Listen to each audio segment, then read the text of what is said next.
Well, here we are again, XFM on a Saturday. Just gone 1 o'clock, Steve, if I'm very much mistaken.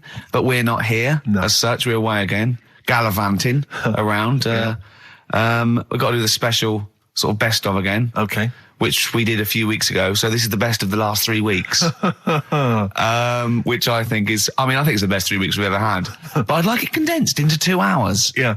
Yeah, some great music as well in there. Yeah, there'll be some great music interspersed with fine chat that you've already heard. Yeah. Except this bit. This bit's new.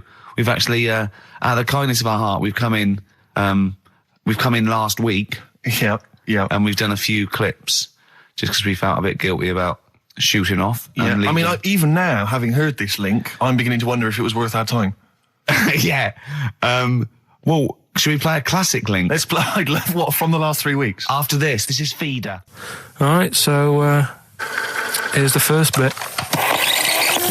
Travis on XFM 104.9 on Ricky Gervais with me, Steve Merchant and Karl Pilkington. We're doing Educating Ricky. Right, final one. Come on, Karl. Right, what was it? It was, why don't they just get a diary or some paper or something to write on? Yeah. Yeah.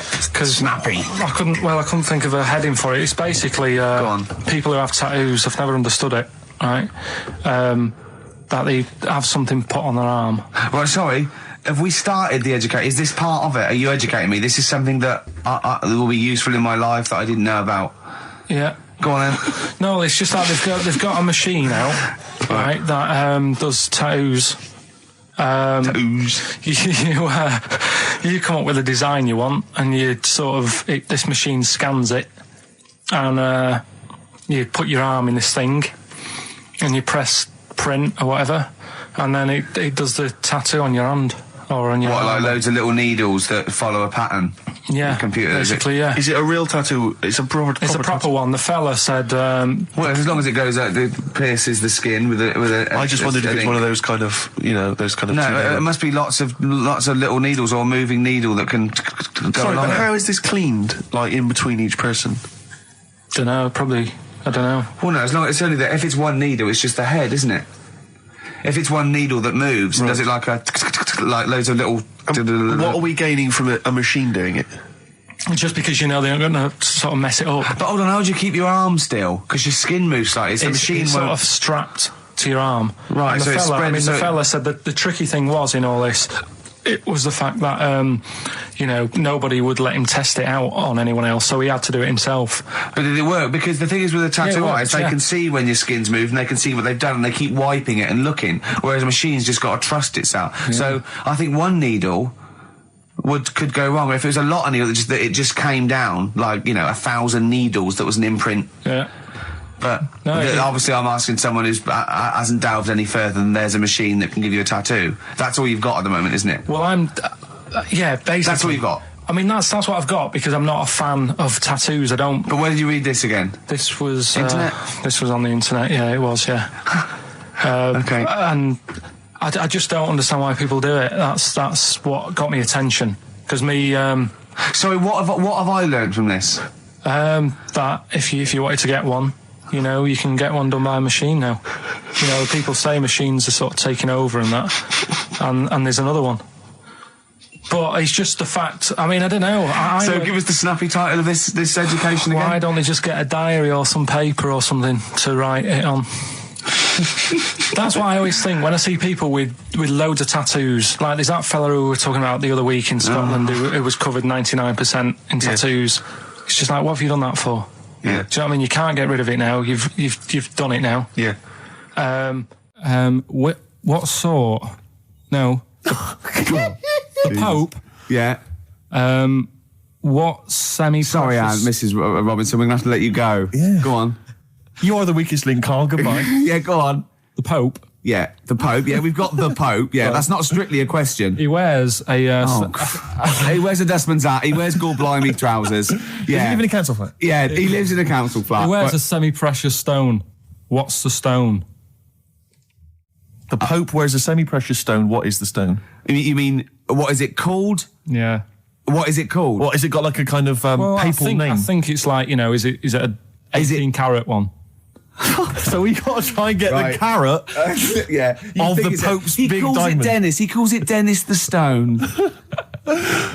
Do they want the type of gem it is, like Or is there diamond, some kind of jade, papal name for ruby, it? or do they want it like the Rosetta Stone, or I don't know. I can't play record, play 2 record. Let's not. Where's your head at? Basement Jacks. Right, okay, let's get this. Have we knocked this on the head then? Is this not happening? Oh, here he is. Look, Here he is. come in. How have you? Oh, God. I don't believe that. Oh, that's pathetic. I do not believe that. That's absolutely pathetic. Now, they won't believe this, will they? No. Right, No. if I say that Jonathan Ross just got his massive member out, and he is a big lad, come and sit down. I've got your tickets, Mr. Gervais. Thank you. What's going on here then? I mean, why are you dropping off tickets? Well, because, you know, in the spirit of the Comedy Awards, we like to have the rising young stars of the British Comedy That's Awards. right, and that's me. Well, we couldn't find any this year, so we've asked Ricky whether he would sit in the rising young star seat, and I wanted to deliver the tickets personally, so there's no excuses if he doesn't turn up later. Yeah. I always suspected that you were sort of pretty well endowed. Yeah. And now we've seen. You know, it's on webcam. That was just one of my cocks. That's the one you're wearing today. Didn't we? Did We you? got in Don't trouble say saying that. No, we were in This is meant to be the happening young station. What's going on? No, you can't say stuff like that. You can't. Just careful what you say. Look up to Julian Clary. I- 10 years can of I- the wilderness, and he comes back in a person life. 10 years And of the that can wilderness. happen to you. That's Jesus you're thinking of, isn't it? Just because you're on everything at the moment. I walked in here and I came in here and I thought this is the young happening place, and what do I see in here? 3 old men sitting. What are you talking about? I'm only 28, 27. You all Yeah, look, you're Tracy. wrecked. You all look wrecked. You're Well, that's because we're always partying. I was looking for some youngsters. Where's the youngsters? I wanted to see some tight leather pants. I wanted to see some Look how- foxy chicks hanging on you every word. What is it? It's a bunch of old blokes and a bloke out there washing up in a sink. But look at him. He even dresses for radio. Look This at is him. ludicrous. It's amazing. Looks like you're I love the fact you were on the phone to Gervais last night, weren't you? Asking his advice on clothes. Look at him. He's going for the man down the DSS. I like that look. That's a nice look. Have you got a single pair of trousers that aren't elasticated at the waist? They're maternity jeans, aren't they? They've got a whole panel that pushes The forward. thing is, what I do at the end of the week, I can pop these in a pan and I can make a nice soup with all the food that's encrusted in At them. his years as a homeless coming to the fore there. Look at you, But one why- step away from Lawrence Llewellyn Bowen. I'd like to be that bit closer. But why are you dropping off tickets? Are you a little bit... Because I thought you were married and stuff. Why do you suddenly got this obsession with Gervais? Because I'm a bit rough, ain't I? yeah, it's like when you see Dale Winton out with those rough boys. I'd like to get one of my own. When a top celebrity in a lovely looking suit walks down the corridor with his penis out, Yes. Yeah. I know that I'm still an You attractive know man. you've arrived. I was inaugurated the same way. For me, it was Des O'Connor. It's like it's the passing on of the baton, if I may use that euphemism. and you've been battened. But it's fantastic. Well, it's it gonna be- is a pleasure. I don't think I'm complacent just because I'm mixed with you. I still wake up and think, I don't believe it. I'm mates with Jono. Can I just point out? Jono. I was listening to the show last week, and I heard you, as always, revealing a little too much about yourself, if you don't mind me saying so. Yeah. Steve, tried- Not as much as you. No, but that was just for the benefit of the room. Yeah. And talking about when you used to occasionally urinate in the sink. Yeah. I was possible. When you were around my house last time, and I came in the kitchen, and you looked a bit shifty. No, please reassure me. It was more ownership. That Yeah. I was like, I went to my territory, and then other people that come in, that go, has Gervais been round here? It's like just marking my territory. Because my coffee the next morning had a hazelnut tang to it that I don't remember putting in. Can I just say something? Because I mean, I used to, mention to you, Gervais, when we first started getting involved in the business. Yeah. I used to say, if there was one celebrity I'd like to be friends with, it's Jonathan Ross. Yeah. Lo and behold, Ricky's befriended Jonathan Ross. I'm nowhere to be seen. But Not Ricky invited told me- round. Ricky told me that I could be his friend, providing I never extended the arm of friendship. Right. to you. Yeah, if you ever... I thought as much. He tries to keep everyone else down he works with, from the office, all the other shows. He Yeah. tries to keep them down. He I said, didn't even want I'm you to number come one. in. I wanted Yeah. to meet you on the steps. Yeah. I didn't even want to tell him you were around. But you called. He went, who's that? And he saw your name come up and he went, well, can I meet him? Well, you're all coming tonight, aren't you? This isn't Radio 2, by the way. These links are way too long. This is snappy radio. We have to play out... Yeah. You might The be kids have lost interest. But Put some more- the kids want to hear Coldplay, Catatonia, You know what I'd like? Faithless. How about some more of that instantly forgettable hip hop you play each week? One of those obscure hip hop hooray. That's the worst feature on British radio. You should be ashamed of yourself. Wait a minute, I've heard your As I was quiz on saying to Radio Bruce 2. Forsyth You're the having a other day, I laugh. said the hip hop's at its day. You should be that one. Put it away. Put it away. I'm Carl. Carl, how you doing? I'm all right. Got a question for you. Quiet man. Got a question. Yeah. The Pope. Yeah. What semi-precious stone does the Pope wear? That is easy. Go on. Topaz. Is that the right answer? I don't know. I might have wrote it down. I'm really sorry, Jonathan. It's not what he publicly admits to, but I have to know because I was hanging out with him at the Groucho one night, and he was saying, "Oh, look at this, look at this, look at that topaz. Go and buy that. Look at that. Vatican City." Look at that. We can make a nice ring out of that, he said. Didn't go anywhere, but thanks for asking. I better go. I've got to go. I've got to go and buy you. some winkle pickers. Thank you very much. Okay. Enjoy Nice to it. meet you, Stephen. Yes. Carl, I wish I could say it'd been a pleasure, but actually it was quite creepy. See you later. Thanks. That is a blinding record. And before that, Rick, what do you make of those adverts? They were great, weren't they? I like them, yeah. I'm going to buy all them products on the way home. And that's endorsed by Ricky Gervais. He's won awards. Yeah. Rick, do you remember this? This was a hilarious moment. No, you'll remember this when you hear it. It was when Karl said something that was basic. Well, I think for a lot of people it sounded like a lot of old bollocks. Badly drawn boy. All possibilities on XFM 104.9. I'm Ricky Gervais, with me, Steve Merchant and Karl Pilkington, and a few new characters. Steve. I can't believe As I said, I know you love Moyles and his sort of wacky stuff, and Chris Moore, Edmonds, one of the greats, and Edmonds, and just all the. No, well, I'm going to go along the same sort of vein. I've come up with a couple of. Can I do a little? Can I show you one? I'm excited. Okay. Well, it always starts with a sort of doorbell. Okay. So it goes, ding dong. I go, oh no, hold on, Steve, hold on, Karl. Who's that at the door? Yeah. Hello. Oh, hello. Oh, look, it's Camp David, the right queer gay.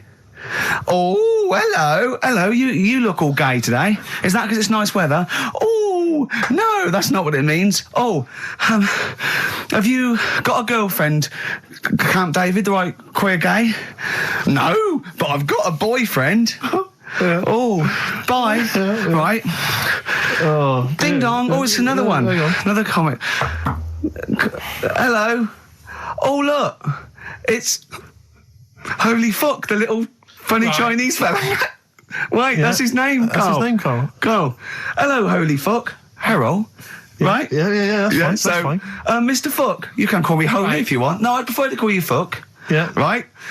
You're right. Nothing wrong with this so far. No. Have you got a girlfriend, Mr. Fuck? Achoo. Oh, you haven't got that SARS, have you? Yeah. No, that's my girlfriend's name. See? Yeah. Clever. Oh, just before you go, Mr. Fuck, I've got two things here. I've got a nice Trilby hat that you could wear, or I've got a little lampshade. Right. Which one do you want to put on your head and walk around? I presume the Trilby. No, but it's not. No. Yeah. The lampshade. Lampshade, of course. Bye. See you later. Yeah. I thought they were genius. Can I be honest? I'll be honest. I thought they were brilliant. I thought they were. You didn't steal them off Chris. No. They're original. Sometimes characters. Chris Moyles has done stuff as good as that. I know. Yeah, I know. But no, these are all mine. So there you go. We'll be hearing more from Camp David, the right queer gay, and Holy Fuck, the funny little Chinaman. What? All right, Karl. Yeah. Is that your sort of humour? It might not be your sort of humour. You just should have run it past me before you did it. Yeah. What one are you worried about in particular? The not Camp David. Well, say his name. No. Say his name. Which one? I don't know which one you mean. The Chinese fella. I forget who that was. What was his name? I can't remember. Well, if you can't remember, it can't be that good, so we'll leave it. We won't do it again. Right? I'll tell you what I've got, Steve. Oh, what? I'll tell you what I'm thinking. Go on. Right. Do you know, like, TV programmes sort of get rested in the winter? Ding dong. Oh, no. Hang on, who's this? Oh, go on. Hello again. Not now, Mr. Fuck. We're talking. Bye. Is that Holy Fuck again? Yeah. Okay, Karl. Look at Karl's face. Right. Okay, that's it now. I'm not answering the door anymore. Right. Okay, go on. Right. Yeah. Ding dong, ding dong, ding dong, ding dong. He's trying to get in. Don't be impolite, Rick. Come on, Rick. He wants to come in. No, it's too late. It's too late. He's gone away now. Go on. Right. Anyway, what I'm thinking is, Rockbusters coming back for a bit. What? What are you talking about? He likes my idea. He likes my characters. He doesn't like that idea.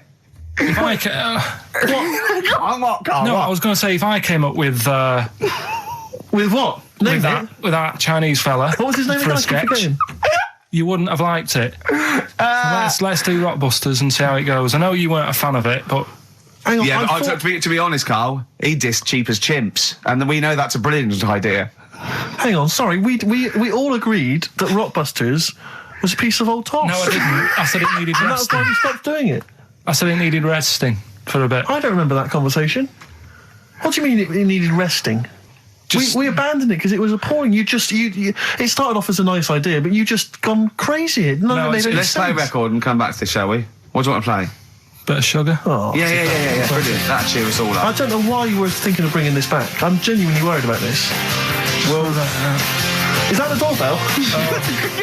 Right then, which leads us nicely into... Knob news. Oh, it's the welcome return of knob news. Right, okay, it's very much like the news at 10, this, isn't it?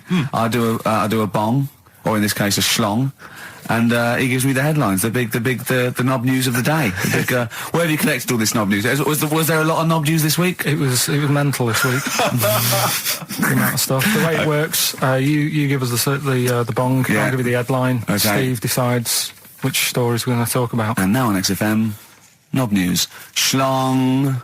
Man grows knob on his arm. Schlong. Man gets doctors to make him a second knob. Schlong. Turkish prisoners made hole in cell wall to produce third inmate. Schlong. Doctors accidentally remove man's testicles.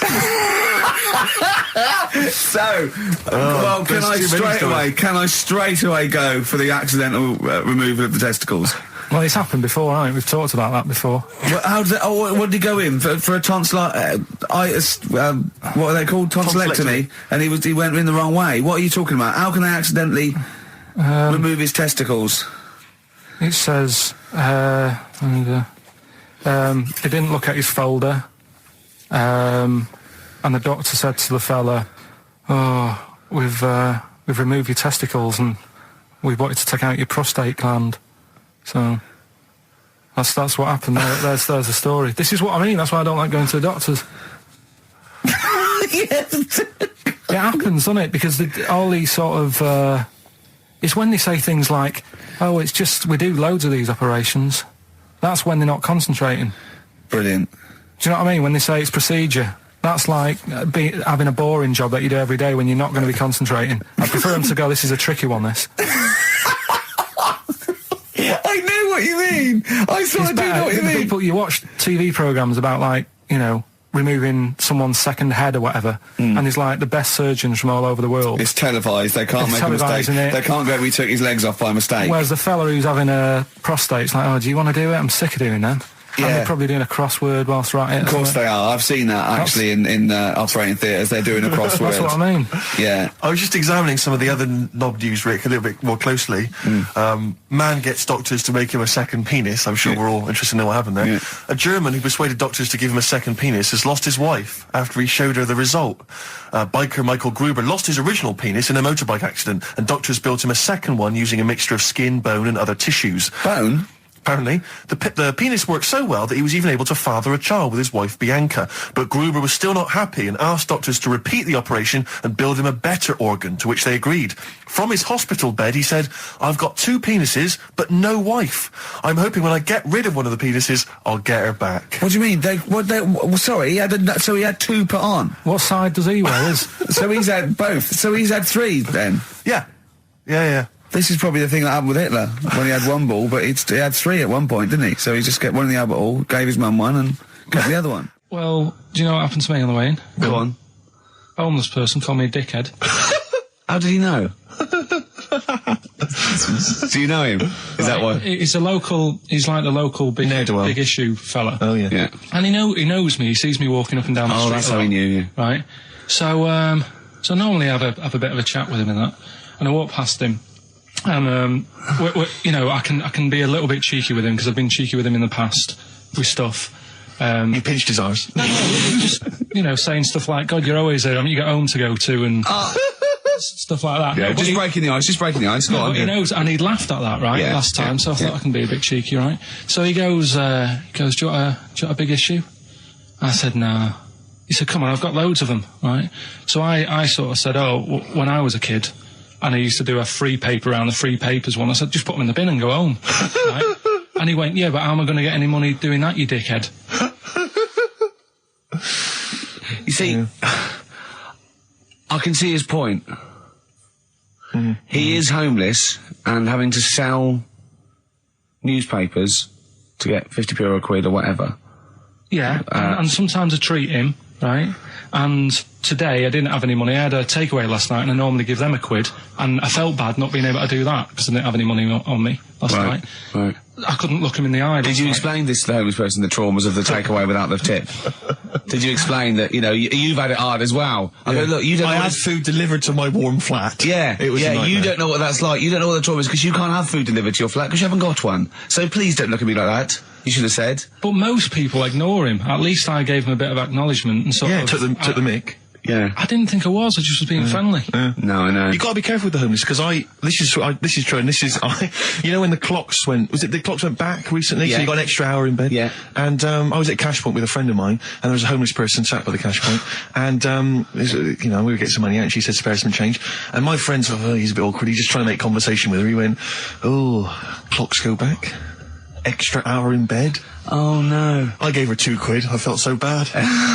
He didn't do it intentionally. He didn't realise what he'd said. Just making conversation. Bumbling. It's tricky making conversation with the homeless because there's so many areas you've got to avoid. What was on the telly. Yeah. Although I get recognised by homeless people and think, are they? I don't know where. But you've got to remember that's very much your demographic, Rick. Yeah. People who watch TV through the window of Dixon's. In Dixon's. Yeah, there was the lasers on. Yeah. Well, they can smell the alcohol on you. They think you're one of them.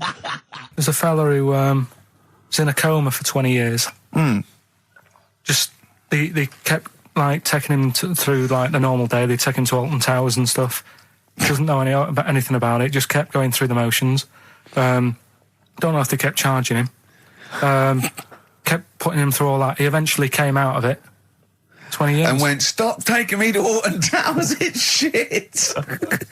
I just thought, imagine how much post he had. Eh? How much post?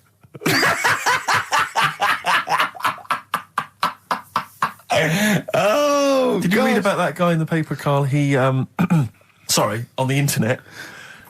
He in about, I think it was about 1984, 85, he had a terrible car accident. But this must be it. He went into a coma. This must be what he's talking about. Well, they didn't take him to Alton Towers. Of course they didn't. But you've got to try and decipher the truth from the conjecture, from the thing that don't forget, Karl realises that he's had a dream. He talks to Suzanne and goes, that was good, wasn't it, last night we were in the plane? She goes, no, that's a dream. He goes, oh yeah, where's my cornflakes? You got to, I can now decipher what he's actually seen, what he's read. Well, go on, what did you... Well, I'm assuming it's the same guy. It is the same guy. It was a guy in some small American town, and he'd had a car crash, and he'd gone into a coma, and his wife had left him. She'd gone on with her life, because he'd been in a coma since then, and he had just woken up recently. Marriage wasn't working. Marriage wasn't working. He just wasn't paying enough attention. She was pregnant at the time, and so now his daughter is basically the same age as he was when he went into the coma. And he's just started coming around. He's just started making jokes. They said, how do you feel? He said horny, which I thought was quite witty for a man who'd been in a coma for however many years. But anyway, so he's slowly trying to rebuild what life he can.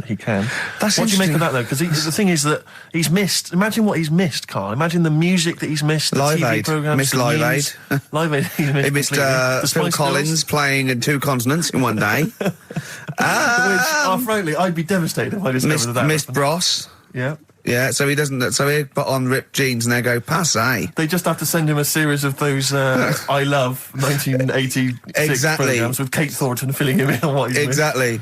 Peter Kay reminding him of space operas. Yeah, he remembers those. Talking rubbish. Yeah. So extraordinary, though, isn't it, Carl? To think. No, obviously. So had he aged much? Because he hadn't had any problems or anything. No worries. Well, he probably wouldn't have. Physiologically, he probably wouldn't have the wear and tear of a 43-year-old man because he wouldn't have had sun, he wouldn't have had sort of nicotine, beer. Unless they were just feeding that to him. Anyway, still, yeah. So you'd feel groggy though, wouldn't you? Yeah, you might feel a bit groggy. Yeah. Well, he's not fully back to normal. I mean, there's some kind of residual brain damage. Yeah. But nevertheless, he can form sentences. He's got no real memory, so he can't remember a lot of things. It was just when I saw Carl, have you been in an accident?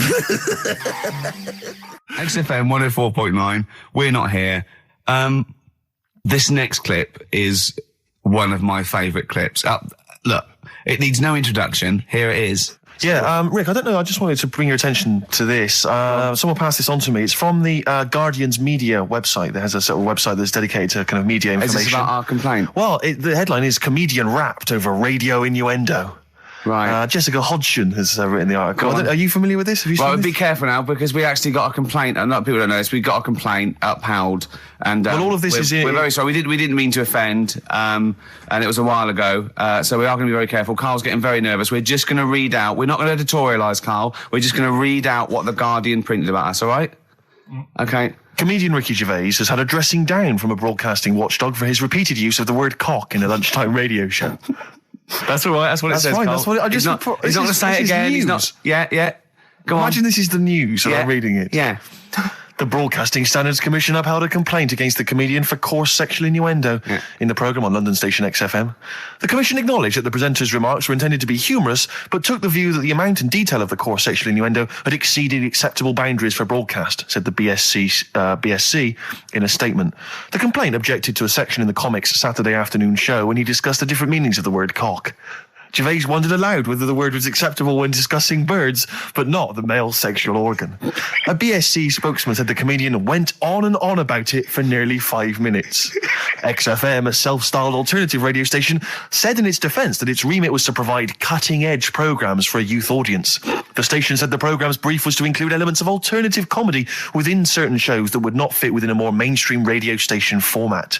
In this particular show, it was not the presenter's intention to shock when they took a humorous look at how the English language could be construed in different ways within different contexts. Gervais, whose big break was on Channel 4's 11 o'clock show, has shot to household status through the portrayal of David Brent, the middle manager from hell in BBC Two's cult show The Office. Just in case you didn't know who I was talking about. Yeah, he's a household name, but they just thought you might not have clarify. heard of him, but he is a household name. Now, that's good. That's good reporting, and they're quite right about it. And just to remind people, it was when Steve said the only bird that hasn't got a penis is the swan, and I went on about the male bird being called the cock, but I couldn't use that to mean, and it was childish. But what annoys me is, I'm sure I've heard things on like Radio 1 like that. Oh, what's what's her name in the morning? Sarah Cox. Yeah, and as there's a DJ like Karl Cox. Yeah, so you got Karl. What's the matter? I'm just saying. You're just saying there's a pair of DJs on. Yeah, but we've done this. And what are you talking about? We're just talking about names. They're just saying the names. Now, I love cocks in the morning. You're a big fan of Cox. And at night. What's the matter with you? Come on, Carl. All right, we've taken it. Have you actually been rapped over this? No, I don't know what. Have you had means. A dressing down? No. When did that happen? I don't know. I was meant to tell you, and I never got round to it. Okay, thanks then. So don't do it again. We went. It was a great day, wasn't it? Brilliant round of golf. Absolutely brilliant. Such a beautiful place in Stoke Poges. It's like a really posh place. And are you a good golf player? Well, we'll get to that. Oh, okay. Wow, he bought the shoes especially for it. Oh, I'd love to have seen him in those little shoes. I know, and they were no good because they were metal spikes. We had to change them. He was annoyed straight away. He spent over £22 on these golf shoes. We hired a buggy that was brilliant fun. I was bombing along, wasn't I? I don't drive, but it was great on that buggy. Well, you've been on a buggy with me and you were a bit scared. Yeah. What? I nearly killed us once. I was just taking banks and things, but you don't see sort of bunkers, and he'd scream and go, "Stop!" And he'd put his foot down the brake, and then I reversed. At one point, he sort of did a handbrake turn next to the lake, and then we had to reverse, right? And you just flick a switch and put your foot down. He did that without looking. I look behind, there's a big oak tree there. He screams, "Watch the tree!" Right? He's so Dukes of Hazzard. I kept jumping in and leaving him behind because I had to go to my ball. Because anyway, the first shot, I got on my driver. I honestly did one of the best shots I've ever done. It went straight down. It was great. I thought, phew, got away with that because it's always the first one because it's a clubhouse and you want to look good. Yeah. So. He tees up, and I've been saying, buy some balls. He just got 6 balls. I was going, what if you lose me? I won't lose 6 balls, right? He tees up, right?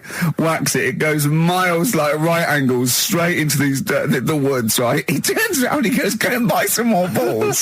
So I'm laughing because it's like impolite to laugh, but he broke the ice for me, and I was falling around. And then his second shot, I go, you're off a 3 now. If you take another shot, he went, oh, right. So it's his third shot. He puts the ball down. He hits the ground before it and misses the ball altogether. And I was on my back, wasn't I? Unbelievable. Actually rolling about on his back. And we were terrible. I went round 107. He went round in like 119 or something. Sure. It was just rubbish. How long did it take? 5 hours. Of course. And there was no one around, luckily. Yeah. But it was fantastic. So then we go and have our meal. What annoys me, I said, right, I'll go for a run. He went, I'll have a bath. I said, I'll see you at 7:45. At 7:55, I have to call him. He's not ready, so he's let me down there. I can't stand lateness or laziness. You hate lateness. Yeah, and he's let me down. Do you know his excuse? He fell asleep in the bath because there was no light bulb. There's no light bulb in the bathroom. So instantly he fell asleep. And he was late. No, do you know what I mean though, Steve? If you're sort of like nice and warm and what have you, I was tired anyway. I've been stressed out for 4.5 hours, right?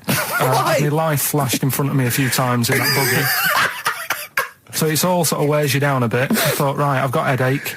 You're going for your run. I'm going to have a bath. I walk in, put the light on. For some reason it didn't come on, but I thought, it's all right. I'll just, doesn't matter. You can have a bath in there. It's summer, so it's light anyway. Well, there's no windows in the bathroom, so... Yeah. So you were in the darkness? So I'm in the darkness. I nod off because I'm shattered. He calls up, hassling me. So I said, well, it doesn't normally take that long for me because... I haven't got, like, long hair. I've got a dryer and sure. I can sort of one wipe. Yeah, he's already 10 minutes late, though, when I called. Well, 10 minutes. 10 wow, minutes. this is late, this. Next. Doesn't matter. Dinner wasn't until 7:15, so we had, like, another 20 minutes anyway. So it doesn't really matter. Yeah, but we said 7:45. So he's calling up, hurry up. So I said, yeah, all right. So I get out and dry and like my tackle and what have you. Calls back again 30 seconds later. No, I don't, I don't like that. You're not going to do that, no. Give it a wipe. 30 seconds later, come on. So I end up going downstairs to the meal area, naked, with a wet shirt on and wet socks. I've got headache as it is. Meant to be a relaxing weekend.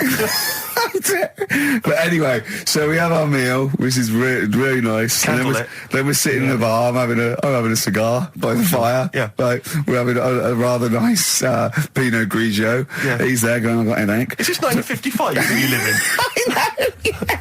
It's so right. And we are knackered because he's not used to work. I've seen him moaning, falling asleep. He's not used to it at all. And you've been on your feet for over half an hour. Yeah, right. So we didn't even walk around the golf course. We had a buggy. Yeah. It wasn't even exercise. Like Cole, she's a girl and I'm a man. Good, that, innit?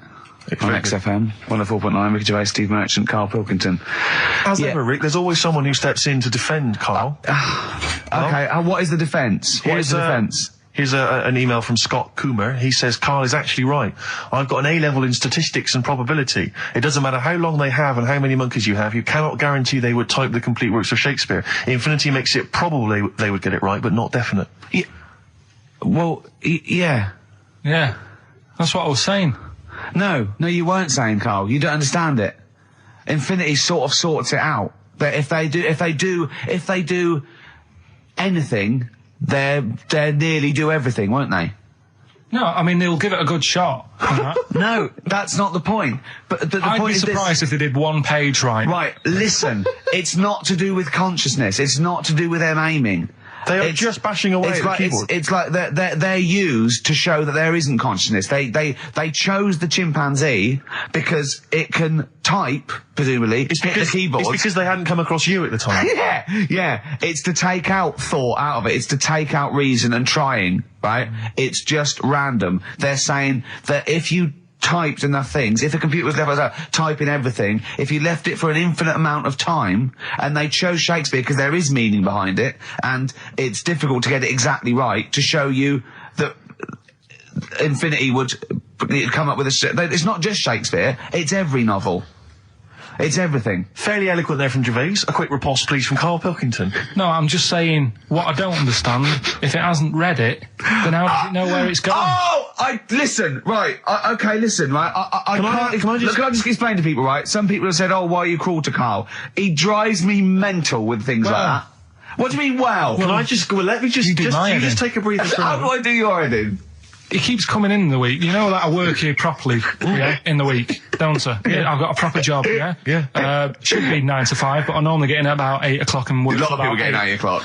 Working hard, trying to do my job. 3 times this week, I've been rushing around. I walked past my little studio. He's sat in there, all right? Now, because I've got this sort of job, I can get away with it. I said to him, if I was a doctor... would he keep coming to me practice? If you were a doctor, there'd be severe problems with the NHS. Imagine that. The standards would have lowered so much if you can arrive at the hospital, you're a doctor. Pop in, I'll go to lunch, don't we? We have a little lunch break, don't we? I go, come on, let's go now. He goes, I'm busy. I go, come on, let's go now. He's going, oh, you're doing me head in. Well, when I was talking about the monkey conundrum with Karl, he said to me, right, if I had a day off work and I was, say, watching the TV and with one hand I was typing a typewriter, would I type Shakespeare? I mean... Yeah, but you see, there's certain things. We were talking a little bit about this stuff the other week, weren't we, when we said, you were going on about Einstein, and I said he's not that good.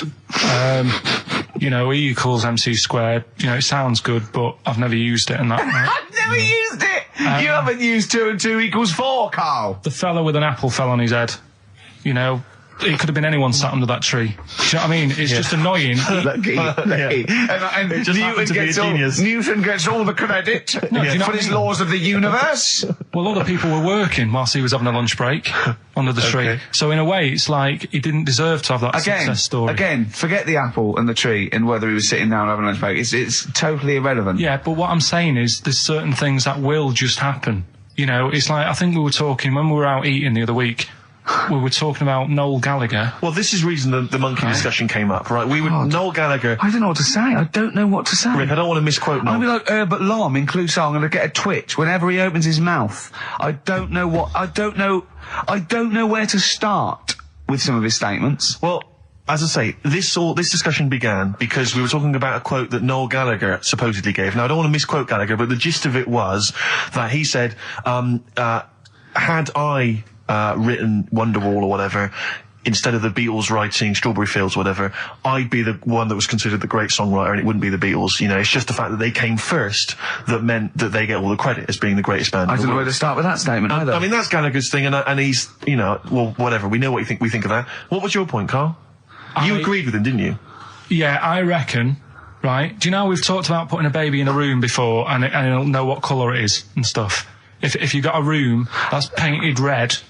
Right, but forget that, because that's going to confuse Hear him out. Listen to me. Say if they did some new TV show, right?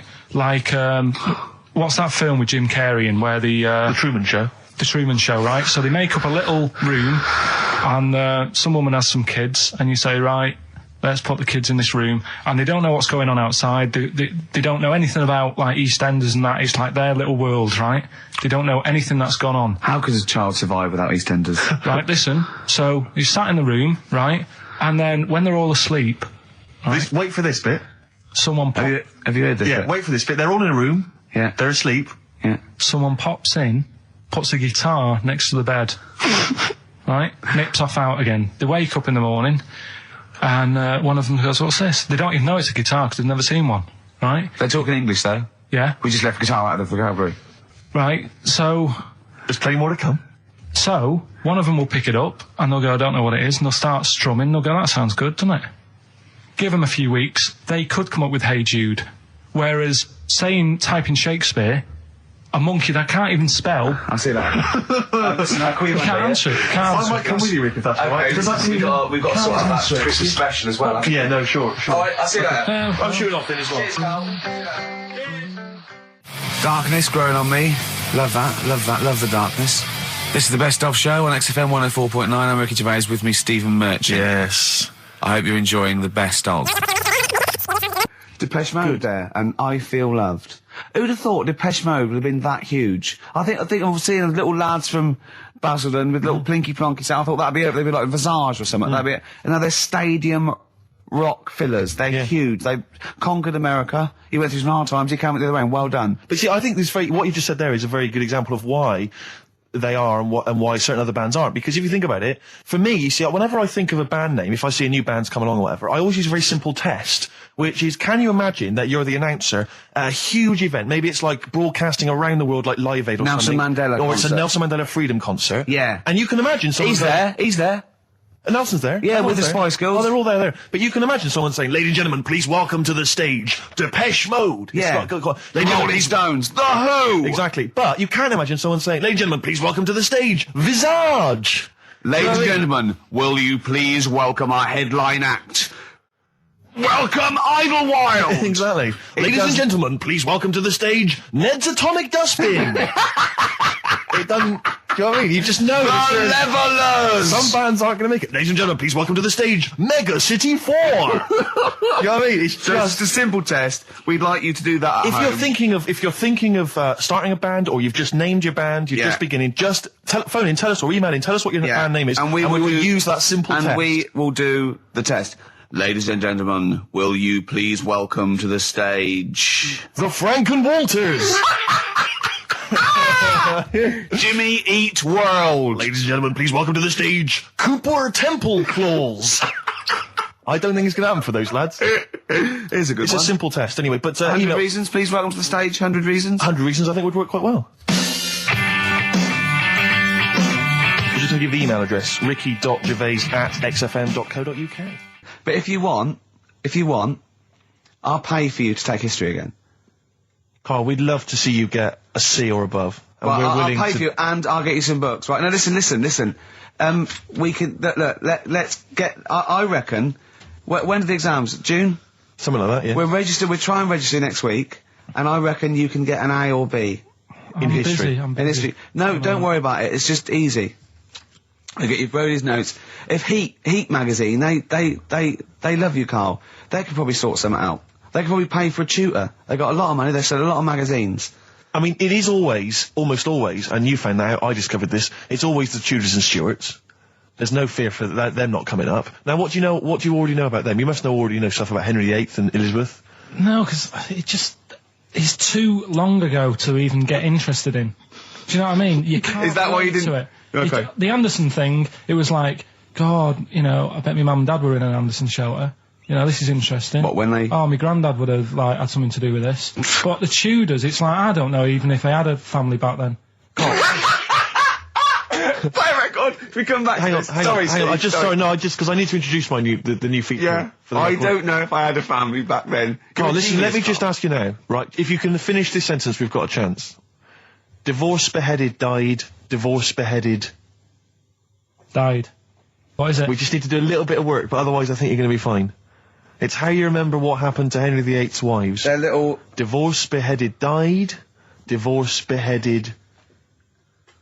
It's like spam. Support. What's it? Support, protection, anchorage, movement. That's how You're going to. That's nothing to do with the Tudors No, and nothing to Stuarts. do with the skeleton. Yeah. See, no, we're not doing biology. Mnemonics and acronyms. What happened to Henry VIII's last wife? Did she die or did she not die? Divorced, beheaded, died. Divorced, beheaded. Do you know that the only king that has got a moustache is... No. The only king that hasn't got a moustache is the King of Hearts on the playing cards. Carl is genuinely. I don't know if he's actually upset or embarrassed, but it doesn't matter. Why does it matter? You were 15 and didn't go to school. If you were my friends, I think you would have just said, "Oh, we can't find them." Why? But you just wanted matter to know. though. What's to do with that? Well, what do you mean? What do you mean?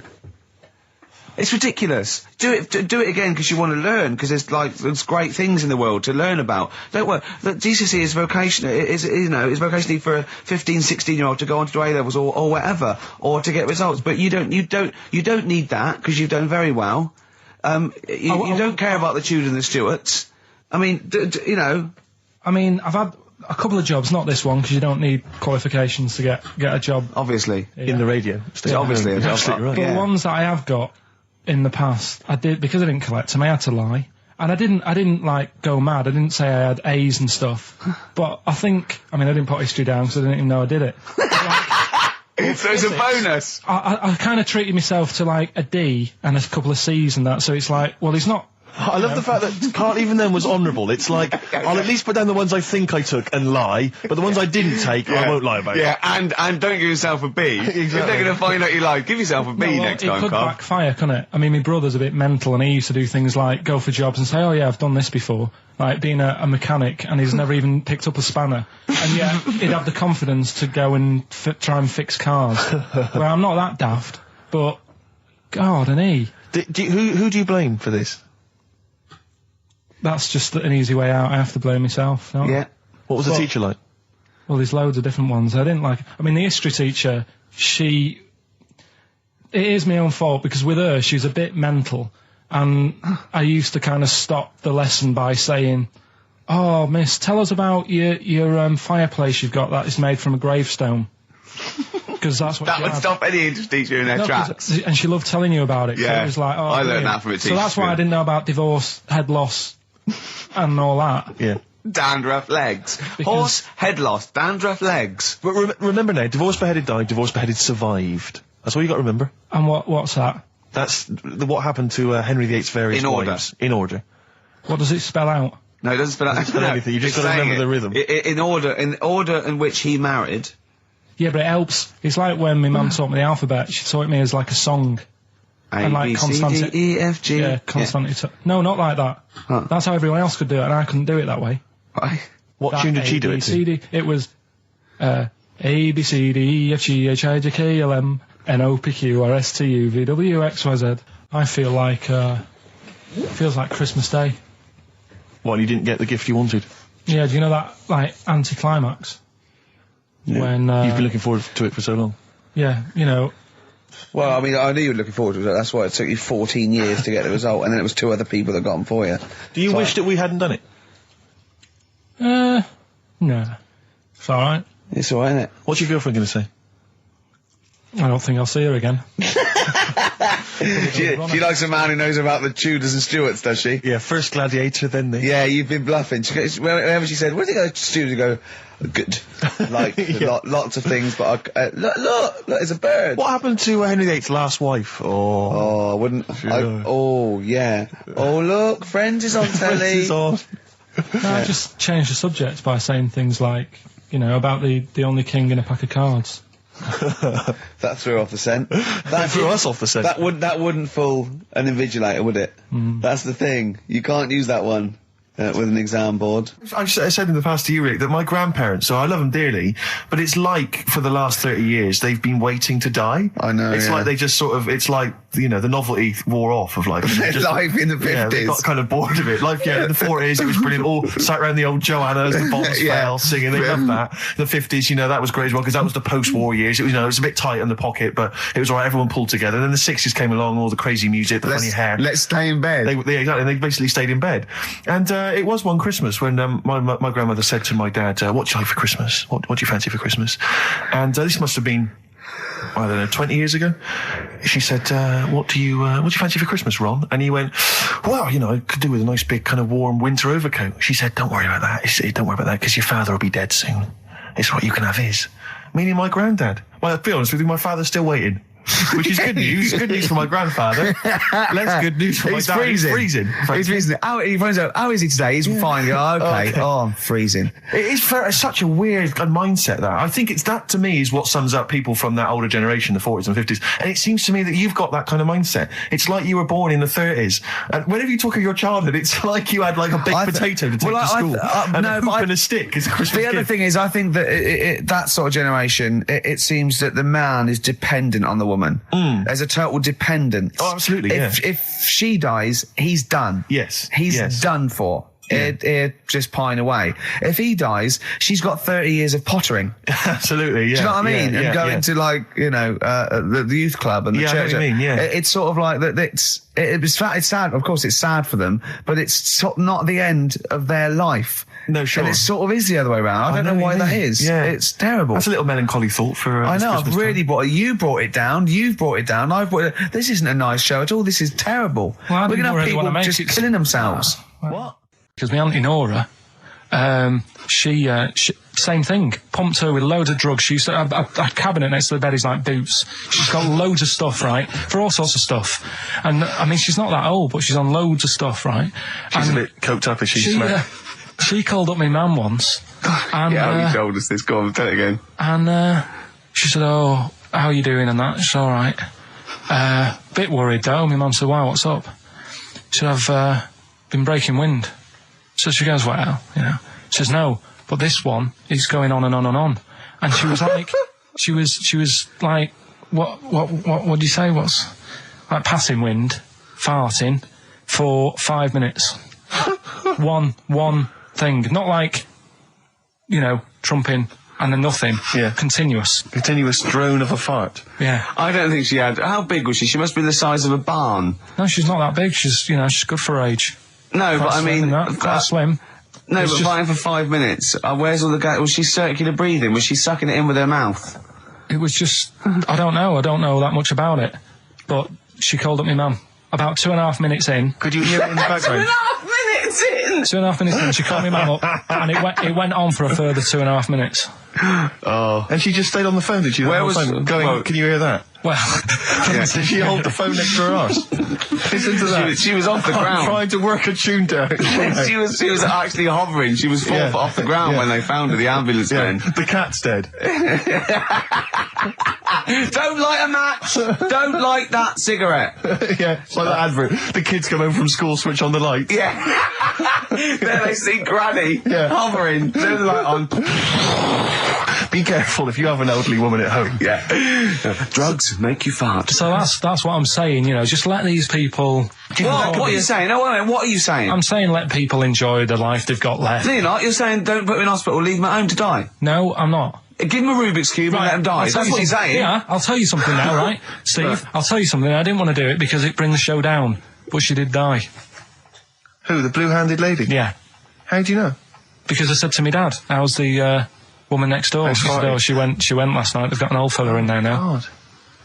So, there you go. So, wouldn't it have been better to leave her at home where her friends and family can call and speak to her, even nip that round if they want, with a cat, I imagine. No, it's definitely a cat now. What was that cat's called that you imagine? Probably, I'm seeing like a big ginger one, so I don't know, something like, I don't know, maybe ginger or whatever. Maybe I had a budgie. But that's what I'm saying, just let him enjoy his life, because dying in hospital, I wouldn't like to do it. If I went to the doctors and they said, you haven't got long life left, I'd say, well, I'll stay at home. Yeah. And that's the point I'm getting at. Yeah. Right? If you can't do anything for them, let them enjoy their life. Yeah, a Rubik's Cube. Right, well, XFM 104.9, we're not here. It is a bit like being Dennis Norden, playing some great moments from the show. I was just imagining Dennis Norden one day, sort of just like waking up out of his stupor, he's doing this, and he'd go into the producer and go, I've just seen a couple of my programmes. I just saw It'll Be Right on the Night 18. It's shit. It is terrible. Why didn't someone tell me? Well, we didn't want to upset you because, but I've been doing it way too long. Well, you could just let me go on forever. Well, until you died, yeah. Well, why can't my son take over? Well, he's 80, Dennis. And the jokes I'm doing, they're awful. Why have I got that clipboard? I've written these jokes, they're not funny. There's an audience, they're laughing. What are they laughing They're not at? laughing, they're not laughing, that's canned laughter. Who are those audience? Who goes to an audience for It'll Be Right on the Night? A lot of them are older than you. It can't be right. Do you know we have a 15% fatality in one of your audiences? But I went home at Christmas, I watched one of the episodes. Yeah. I was with my family and friends. I said, watch this, you'll love it. Stony face, no one laughed. They all thought it was shit. Well, it is. Well, why didn't you tell me earlier? We didn't want to hurt your feelings. You're an old man. You may be upward of 102. I didn't realise. Yeah. I think that my new TV is too big, Rick. I said that I know, when he I bought know it. what I was thinking. But I can't believe it. He talked about this buying it. He's got a bit of cash now, of course. And what is it? 42 inches? 42-inch plasma screen. What did it cost you? $3,000 or something? Don't tell me. That's wow, gross. it's ridiculous. $3,500. Big spender. Of course it's too big. Well, I can't get far enough back in my living room for it. You're meant to be, I think, 4 times the screen size away from it. Really? To get out from the air. So that's 4 times 42 inches you're meant to be sitting away from it, which is impossible. Yeah. Well, I'll have to just get friendly with the neighbours. Yeah, watch it through a hatch. Yeah. If that's the case, though, aren't you better off just getting a portable? What? I don't understand that rule. What are you saying? Well, you're meant to be 4 times the screen size away from the TV. But then what's the point in having a big telly if you've got to keep moving further back? Get a portable. and sit right next to it. Do see your point. Why do people go to the cinema then? Did you see films that are out yet? Fair enough, he's got you there. Done. I'd tell you this, though. I had it delivered, and are you supposed to tip delivery men?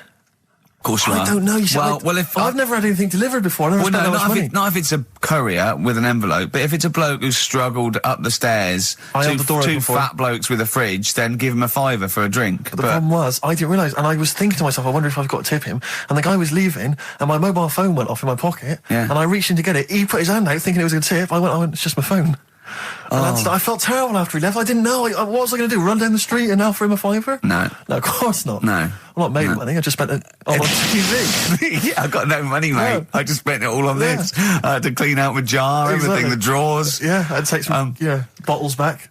The problem was, it took me forever to wire it in. I thought, I'm not going to pay for someone to wire it up, So it took me about 3 hours to wire it in, and it was huge. And I got it switched on, and the first program that was on when I got it wired in was Bargain Hunt. I'll tell you this, David Dickinson's tan almost took my eyeballs out. It was incredible. It was like X-rays. It was so the close. glow. A huge plasma screen with this orange thing coming out, and he keeps turning to the camera, doesn't he? Just to get you. Yeah, he turns away. You get a bit close. They go, "What's he doing?" He just turns around, takes the cornea off. What do you think, Bargain Hunters? Bargain Hunters. Oh dear, that's why I'd buy a plasma screen to watch Bargain Hunt. I mean, it's ludicrous. This is the problem, is because what do you watch? I mean, have you watched anything that's been worth having? The only thing I've watched really worth watching. 24. Well, 24 works great, but also films. Obviously, that's the main reason I bought it, because films just look amazing on the DVD on the plasma screen. There's that one.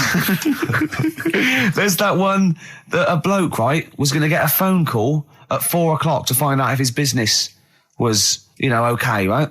And if he didn't get the phone call, he knew he was broke, destitute. So dead on 4 o'clock, the phone didn't ring, so he went up to the roof, his office, and he jumped off to commit suicide. And as he was passing his window, the phone was ringing. Oh no.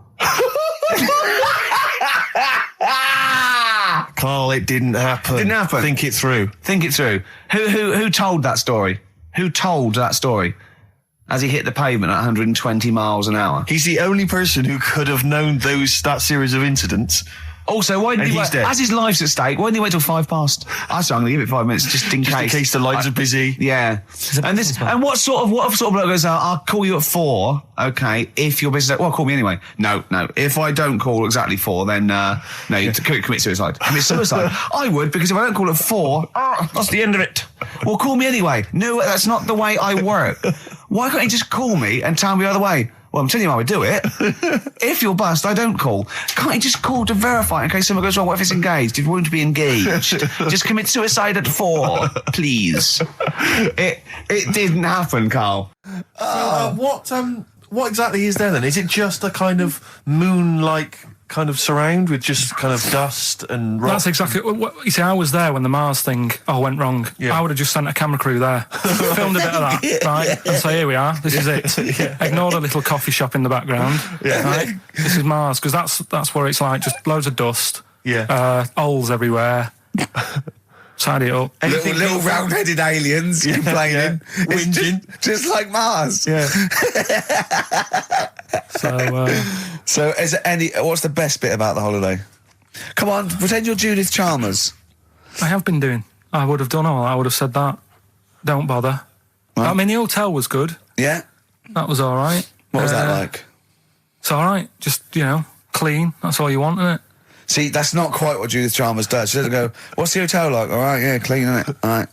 What was it like? What was it? 3-star, 4-star? Did it have a swimming pool? What was the room like? Yeah, had a swimming pool and that. Yeah. Yeah, it's good. I think it was one of the better ones on the island. Okay. Nightlife? Wasn't really. And there was a bar. There was some bands playing. Yeah. Not very good. Food got a bit boring. Yeah. It was always the same food every night, but they sort of themed it and made out as if it was different. So, like, on Mexican night, it'd be chicken with a nacho on it. Right. And Chinese night, sort of chicken with a little prawn cracker on it and stuff. Sure. But that got a bit boring. That's me just turning on my phone, because I want to read to you a text that I got from Carl. I think you sort of sum up the holiday in this text, don't you? Do you remember it? I can't remember. Let's have a look. Let's have a little look. Instantly, what did Suzanne, your girlfriend, make of it? Similar view to you, that they should fill in the holes? Yeah, it's just that thing, you see, I went on a coach trip, right? and you go and see the volcanoes. Like I say, there's 36 of them. Yeah. Which, how many do you need? And when we're on the coach going round all these volcanoes, the fella on the front's going and look out your left window at the moment, and there's a volcano. And if you quickly look out at the right-hand side there, there's another one. Right. And on the left, he's just like, all right, we've seen it. Sure. Do you know what I mean? Yeah. And we'll talk about that trip in a bit. Right, this is the text I got from Karl, right? All right. Been up to a volcano. Been in some dead artist's house who built his house in the lava. They said they would show me science with volcanoes, but all they did was chuck some water in a hole and it shot up in the air. No dwarves in the canteen, no scousers here, but there is a Swede woman with a big head. She looks effing gormless with a cap on. All right? So a little reference there to... A Swede woman? What's that mean? Do you mean Swedish? Yeah. Or she looked like a vegetable? No, a Swedish woman. But they've all got sort of quite big bill, aren't they? And I sent him a text. Oh, well, it's just good to be on holiday because, I'm working. He sent back, so am I. Just been watching Sky News. There is a school for monkeys who want to get a band together. Is that monkey news for later?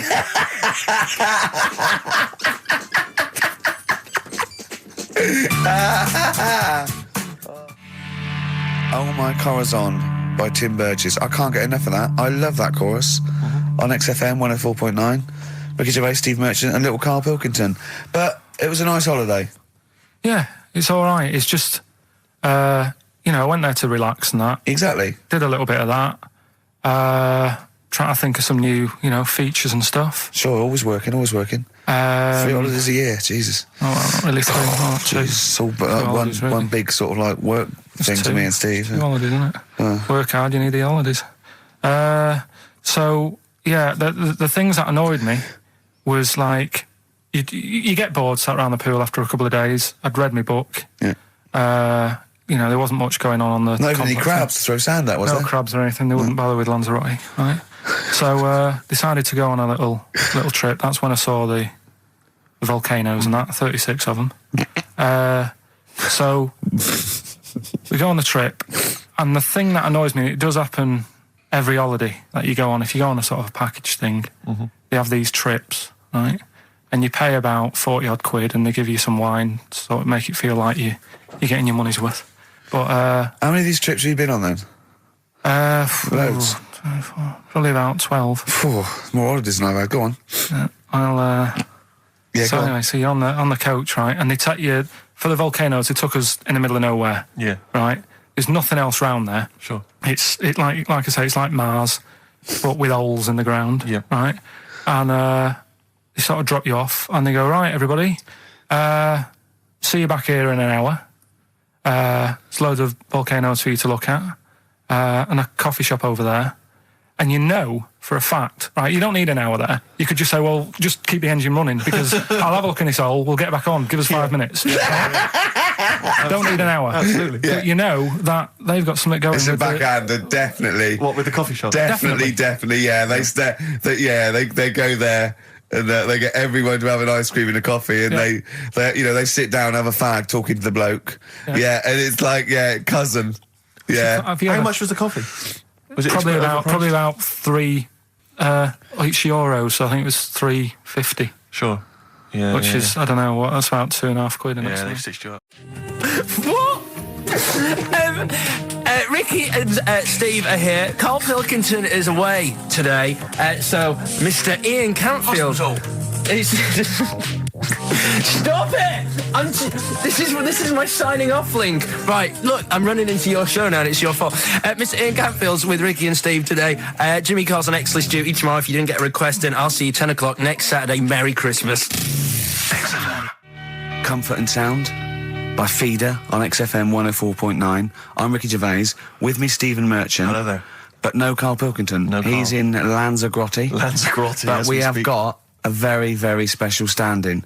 It's Camfield. Say hello. I'm so excited to be here. It's been, the things I've learned in the last 10 minutes before we've even gone on air. Like, you don't have a theme tune. I don't have a theme tune. I don't wear headphones. Exactly. Ian wears headphones with a preamp. He's got 3 midgets just brought in his back line. Right? They're called Dog, Mongo and Blitzkrieg. Look, Blitzkrieg is up there, like, eating a banana. Yeah. He is the king of rock, the new king of rock. Well, the prince, he's the prince of rock. Obviously, Vance is the king of rock. But we'll be doing that. We're working out who. Over this, and by the way, Camfield, I don't want the Ian Camfield that does XFM and going, and this fast approaching 123, here's Ash. I want the Camfield that goes, I snorted ants with Lemmy. Okay? So, we want the real Camfield.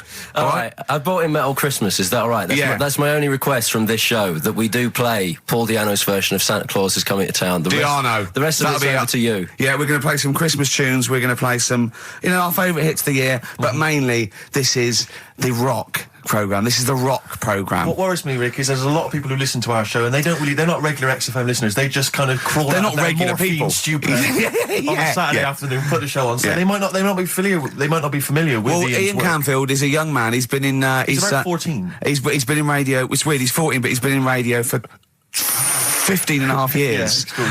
He was weaned on the milk of a Vance. Right? And he's going to be the new rock god, aren't you? Well, I'm trying. Yeah. No DJ Camfield. Just go, right? And over the 2 hours, I want to work out the 4 pillars of rock, right? I want 4 names, 4 pillars of rock, right? Huge rock pillars, and then I want the king who stands astride them like the archangel of metal. So we'll be asking Ian every few minutes. We're asking, right, who's your first pillar of rock, and then keeping the one that stands astride them. Okay. And how many do we need? Well, we need 5 names then, don't we? The 4 pillars of rock and who stands astride them. Right. Okay. Like the Overlord with these Axe Attack albums. Yeah. This is Oasis. Christmas. Oasis doing their version of Merry Christmas, everyone. It's Christmas. It seems only appropriate that we play the occasional Christmas tune. There aren't many decent ones. We will be playing the greatest, not just Christmas, one of the greatest songs of all time, but certainly the greatest Christmas tune of all time, Fairy Tale in New York. Is that going to be the version done by, what's his name, out of Boyzone? Has he done one? Yeah. Because he's lived the hard rock and roll life. What's his name? What is his name? Ronan Keating? Yeah. He wasn't bad on Room 101, actually. I think he's lightened up a little bit. Good luck to him. Yeah. Yeah, I do as well. Yeah. A lot of people ask me, Camfield, I'm sure you can you've probably got experiences of your own that you might want to talk about, but people ask me what Ricky's like in real life. And I don't want to get grotesque. It's Christmas, people are listening, people are eating sandwiches, but he has a flatulence problem. I don't know if you're aware of this. It's not a problem. Right. Well, it is for us. Yeah. You may not. Yeah. I think the problem with Ricky is Ricky hates to miss out on anything. He's terrified that there's going to be something going on that he's missing out on, a conversation, a joke, someone falling over, and he daren't spend any time in the lavatory because it's too any period of time he spends in there, he could be missing out on some fun. So he kind of tries to get his lavatory, occupying time down to a minimum, an absolute minimum. Plenty of pissing. There's loads of that, but none of the other activity, really. I mean, you keep that, really, it's like you're in, you're out, and sometimes I don't think you've done the full job, Rick. Yeah. And today, I'll tell you this, my eyes were bleeding. It's intense. It's just a word of warning, because the kitchen at XFM is out of bounds now. No one's going in there until the new year. A to J in the library. A to J in the record library. I'll tell you this, I don't know if, like, Tony Blackburn's in the building. His wig will fall off. But seriously... Not that he wears a wig. He doesn't wear a wig. But if he's going down now, maybe he wants to play some Beach Boys. I mean, seriously, forget I'm a celebrity, get me out of here. Forget you might have survived in the jungle, Tony. But you get down there, mate. Tony, would you rather eat a plate of maggots or go and get Beach Boys? Exactly. Saying A to J. Oh, pot pickers. Exactly. Jesus Christ. It is absolutely extraordinary down there. So I'll just be warned. But it's Christmas. Yeah. Christmas. Why would Blackburn be listening to this? I don't know. He's probably doing a bit of Christmas shopping. Sure. And he's out and about with probably got his little, personal stereo on. Yeah. And he goes, I'll listen to the boys at XFM. Exactly. And Camfield, what do you think of it so far? Yeah? Yeah. It's not Vance, is it? Okay, who is secured as one of the pillars of rock? Lemmy. Of course he is. Never changes his boots. 2 pairs of trousers. 3 shirts. Really? Yeah. And he just alternates them, does he? Yeah, so he yeah, might yeah. have the same pair of trousers for 2 weeks, but the different shirt. Is it true his rider is a bottle of Jack Daniels and 40 Marlboro? No, it's like one of those 100 packs. No. Yeah. One of the 100 packs of Marlboro, and he like keeps them stuck in his boots, which don't change. Actually, I think I'm right in saying like that one of the like 2 left boots as well, because one of them did break. So and he had 2 pairs, but he's now only got 1. But he's got Well, Lemmy, that is Lemmy then. Lemmy is one of the Pillars of Rock. What would Phil Lynott get anywhere near this? Yeah, he would have done. Let's play some Lizzie then.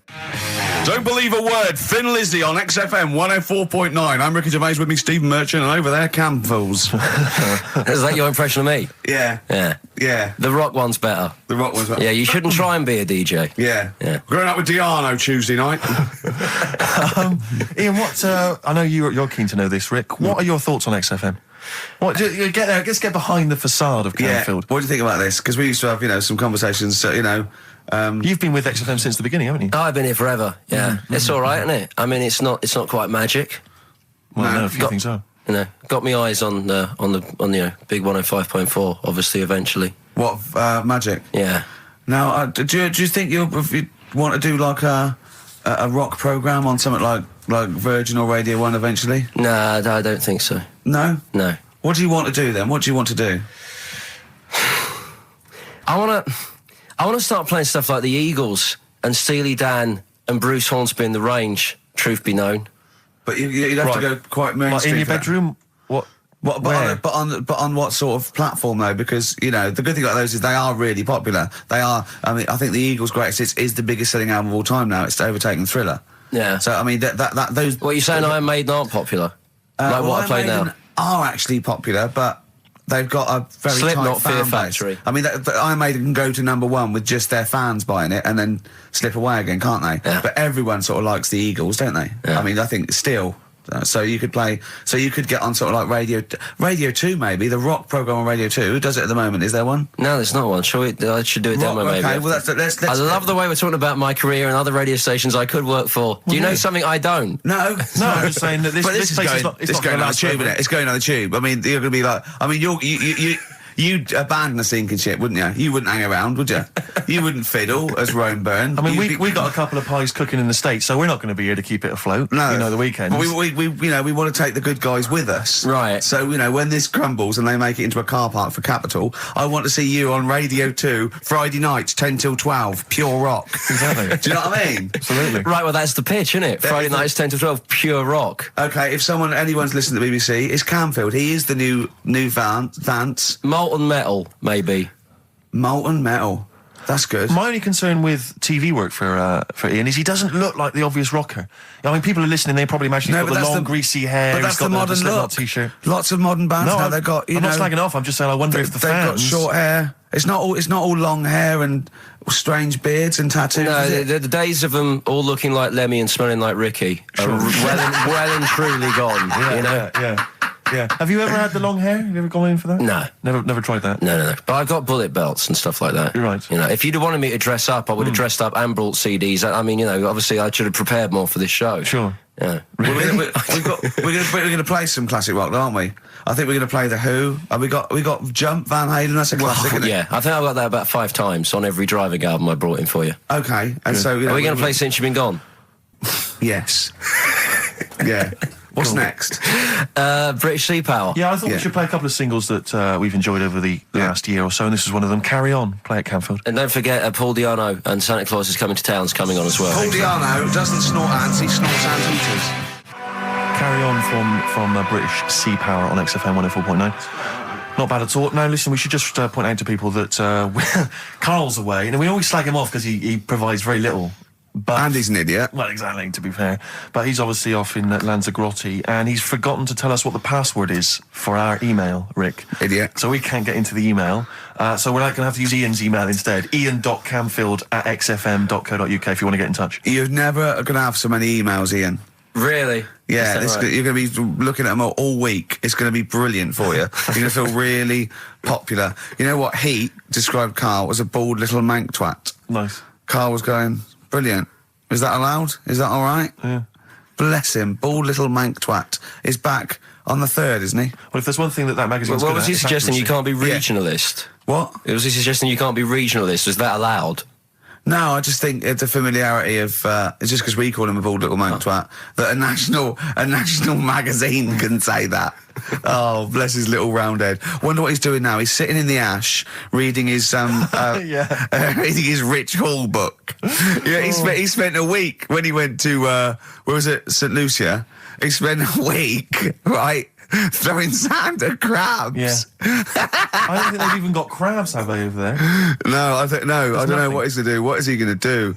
Suzanne, what is she going to do? He's going to be whinging. But it's sort of like, Carl must be like, you must like sit him in front of a video while you go and make the dinner or something. Yeah. It must be a nightmare taking a pet. Has she got a little harness for him? To be fair though, Rick, I mean, I can't imagine you're much better on holiday. I've always wondered what that must be like. Because you always need an audience. You've always got to have someone around that you can perform for, drop your trousers for. Annoy, just generally sing and dance about. And Jane's seen it all. She's bored of you. So what, do you just do this to other people on the beach? Holiday makers, it is me. You can't believe your luck, Ricky Gervais. Do you want me to annoy you? Yeah, exactly. I can annoy you for 5 minutes. Yeah. Then I'll get bored Exactly. myself. I'll tell you what, I want some ads, and after that, the fairy tale in New York. Oh. XFM. The Pokes, featuring Kirsty McCall, and a fairy tale of New York. Brilliant. On XFM 104.9. That's the song I think that single-handedly keeps Shane McGowan in gin for another year. It must do Just well, about though. keeps- but I'm sure it does. I absolutely love it. I still love it. I saw it on Top of the Pops too. And it's just brilliant. I mean, he wasn't great at miming, but it didn't bother me. Sure. He's miming to a different song, probably. Yeah, in his head. It was great. Had a little visit in the week, Rick. I think Go you on. missed out. A little Christmas visit from, I know he's a friend of yours. He's a friend of He's a friend of the nation. Go on. TV illusionist Darren Brown. Oh, yeah. Yeah, he's bought a new pad. Yeah. And he just came around to tell me about it. Yeah. And it's interesting because... Somewhere to keep his guns. Exactly. And I can never know kind of how much, he's just playing with your mind, experimenting. But he was telling me about the place, and He apparently... say he loves you? he's got a bidet in Yeah. the house. Now, we were discussing bidets because... Never understood that. I've never got my head around it. To this He's day... not meant to. Well, no, but I don't think I've ever met anyone who's used a bidet. Oh, Darren Brown does. He's known as the cleanest arse in Modern Magic. Yeah. Shiny arse, they call him. But we were chatting about it, I don't really know, to be truthful, I don't really know how you use them. I don't know. Well, I assume you just sort of go over it and let... But do you face the wall with your knees on the tiles, or do you face away from the wall? No, it's sort of like you just... I don't... And no. it's got the little Do you nozzle. sit on it, or do you sort of hover above it? Do you I hover feel- over it and just splash things onto them? No, it's a little jet, isn't it? It does it for you, doesn't But it? is there a jet? This is what I'm wondering. Is there a jet of water that goes up the crap? It's like it's a drinking fountain. That's You used just to have what in I'm school. thinking, yeah. Which I remember Mr. Mellows used to embarrass himself every time. I go, no, he's the middle logo, Mr. Mellows. Yeah. It's not a bidet. We're not at your French, cottage again. Yeah. I don't. Bidet sounds French. I'm assuming it's French. After they're probably so embarrassed about just sort of like squatting over a hole. Yeah. They go, well, at least we can clean it. Have they? Because I haven't been to France for years. But are they still persevering with the They're public still toilets, going just with the hole in the They're still ground? I mean, I think they have got. Has a single Frenchman travelled anywhere else in the world? Yeah, and goes, seen that now this you is can actually uncomfortable. I know, my trousers go You go down to the... Delhi, and I think there's proper decent porcelain. I know, I can't believe it. I think they have got the flush ones now, mainly Right. for the tourists. Sure, yeah, But I've never really understood that. But it's not, you don't go in, it's not like because they're literally crapping into an open sewer, aren't they? That's the French approach to the public lavatory. Do they have the bidet next to the hole? No, the toilet is a toilet, isn't it? Right. But it's just like... It's sort of like it's like going in the bottom of a shower with a big hole at the bottom. But I don't And know... do you I mean, again, not wishing to get graphic, but do you use the bidet instead of the toilet paper? Is it used in conjunction with, or I mean, instead do you of? know what? I've honestly never used a bidet. Because it's not but- really a working class thing, is it? The bidet. No, but well, it sort of came in with sort of like purpose-built houses, didn't it? They sort of like shot up all over the no pun intended, all over the sort of 70s. You know what I mean? It was like in salmon pink there was toilet, sink and bidet. Yeah, we won't be yeah. using the bidet. Exactly. Fill it with ice, put some beer in that. Yeah, because yeah. none of my friends washes their arse. There are people who refuse to touch their, the hole with the hands, and they only use a bidet. So if they're at a party and there's no bidet, Well, Carl doesn't like feeding his bollocks for cancer because he says he doesn't like the texture of them. sure. Well, so he'd probably love a bidet if he didn't But have to are go. there kind of upper-class women who just waddle into the dining room in sophisticated trousers around their ankles going, where's the bidet? It's filthy. Where's the bidet? I don't know what We use the paper. The what? I think the fish was off. I'm going berserk up there. Get me a bidet. Yeah, why don't you lie on the floor? Or I am climbing into the sink and turning the tap upside down. That's the only way I can do it. Yeah. Bidet. Thoughts on bidets? Have you ever used one? Well, no, you told me all this, but you still haven't got to the bottom of how you use them. No, I don't know. I don't know how to use it. Do they come? You need to ask their own brand. Does it come with like instructions, like a flat pack? I think kit you're or supposed to something know. about- I think you're supposed to, if you've bought a bidet, the assumption is you know how to use it. Imagine someone installing it and going, there you go, it's a bidet. Go, could you show me how to use it? Well, you like this? Well, no, go to the toilet first. Do the whole thing. Otherwise I won't know in I'll context. just sit here in the corner, that's fine. Okay. Do you read a magazine when you're normally going? Or Well, I what might do, but I don't really want to do it with you here. But how will I know? Exactly. I need to know how you transport yourself from the lavatory to the Do you bidet. remember when we were trying to offer Carl money to have a shower with Johnny? Yeah. That's a Just weird some of the thing to- highlights of the year. That's a weird thing to do. Yeah. We nearly had him there, and then he didn't want us to watch. Yeah. We said, well, how do we know that you've done it or not? Yeah. He went, you are definitely bent. That's his conclusion. What we got lined up? Well, hang on, let's just say, if anyone's got any idea sort of how to use a bidet, maybe... Any idea for anything to talk about on this show? Well, that doesn't involve crapping or Yeah, farting. we've done that. Yeah. We haven't done little Chinese fellas or the gays yet. That's still to come in the second hour. Ian.camfield@xfm.co.uk if you've got any thoughts on bidets or just, lavatories generally. Richard Ashcroft on XFM, Check the Meaning. I think it was out this year and we enjoyed it, so we I played suddenly it. had a thought then that, someone like Richard Ashcroft, who's really cool. I mean, I think one of our greatest rock and rollers, really. He writes great tunes, does great albums. The Verve, already in history. I just suddenly thought of him listening to this and thinking, I wish they wouldn't play my songs because I don't want to be associated with that drivel. Yeah. Most people get a buzz out of it, get it on the radio. Do you think people say, don't let Gervais Guilty by association. Do you know what I mean? I love that song. I love Check the Meaning. I thought it was a lovely song. And he's thinking, they're going to sandwich it to bring talk about little gay Chinese fellas and bidets. Yeah. Yeah. And it's going to make me look What worries bad. me, Rick, is that there were, if we had to draw up some kind of list of artists who would allow us to play their songs, it's going to be such a short list. Gary Glitter, it's just going to be a few people who, are slightly more shameful than us. I just thought of something. There are 1 billion people in China, and I assume it's the same percentage of homosexuality occurs, as it were. That's 1 billion, 1 in 10. That means there's 100 million little gay Chinese fellas running around. Richard Ashcroft, if you're listening, I apologise for that last... Think about it. John Lennon, you okay? War's over. I heard a DJ in the week, I won't say who it was, but sort of like a cheesy sort of housewife choice DJ, and he played that, and he went, weird one that, isn't it? What do you think of that the first time you heard it? Strange one. John Lennon, Yoko Ono, war is over. Here's the moment at least out there. I love that. Oh. What does he mean? That's exactly what I want from a DJ. That Yeah. kind of insight. We were talking before the break about how many little Chinese fellas there are. Yeah. Billions. An awful lot of them. Brilliant, good, more the merrier. Are you familiar, Rick, with the scary fact, I don't know, Camfield, if you're aware of this, and Go it's on. chilling. I don't know where I've heard this from, but apparently, and this is kind of legend, I didn't just make this up, this is well known, that if all the Chinese people in China, right, no, come on, if they all jumped up and down at the same time, apparently, this is what they say, apparently it would cause a tidal wave that would wipe out America. that would destroy America. I love the idea of coordinating that. Brilliant. Well, I like the idea, firstly, they don't need weapons of mass destruction, they don't need nuclear weapons, because No. they got that threat They can't have one constantly. that. You can't count No. a tidal wave as a weapon of mass destruction. jumping. Tony Blair could send in sort of people, UN people going, look out for anyone jumping. Exactly. You know, All they need is an immense sort of skipping rope. Oh yeah, once a little fella in Japan holding Yeah, one end, exactly. little fella in Russia holding the other, Exactly, yeah. and they go on your marks. You'd have a lot of coordination over that one little. Maybe like someone It like would be Mr. Motivator, kind of coordinating it all from the top of the wall, sort of yeah. looking down. The It's Chinese got- equivalent. Yeah. That's right. Yeah. That would be Because I think that's why they built the wall. I think that's why they built the To Great jump Wall. off the wall. Exactly. They just climb on that wall. That's the way it's done. That's the threat. And that's why America started the space race, Yeah. because you can see it from space. Exactly. So they go. They're up there monitoring This is constantly. Eagle to Houston. There's lots of little Chinese fellas about to jump. Yeah. This is Houston. Are they wearing them? We just need to confirm they're Chinese. Are they wearing those? Are they wearing those comical hats that look a bit like a lampshade? They are. They are. To confirm they're Chinese.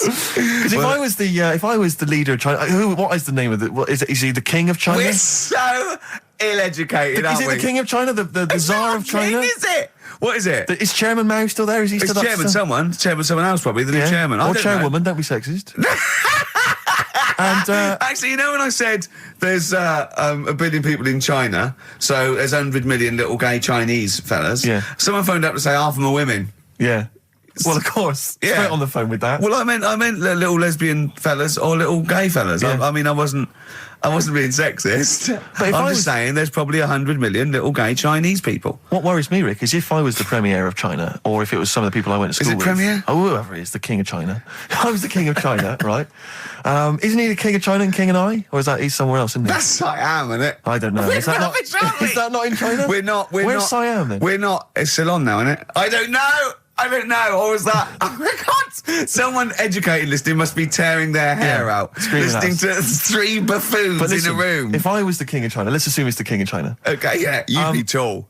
But you know when sometimes you've had a few drinks, whatever, I mean, I'm sure you've done that thing where you order a pizza for someone, a mate or whatever, or send a taxi around to their house, something like that. Yeah. What I do is I just phone up George W. Bush and go, seriously, mate, you better send some stuff over, money and that, and videos, because seriously, they're all outside now. 1, 2... Yeah, and you can freak them out. Send us some knives and forks, because I am fed up with these sticks. Yeah. It's ridiculous. I don't know why we're still sticking with them. I can't pick up the tiniest little bit of chicken. It's crazy. It's rubbish. Send us some cutlery. I'm having a nightmare eating yogurt.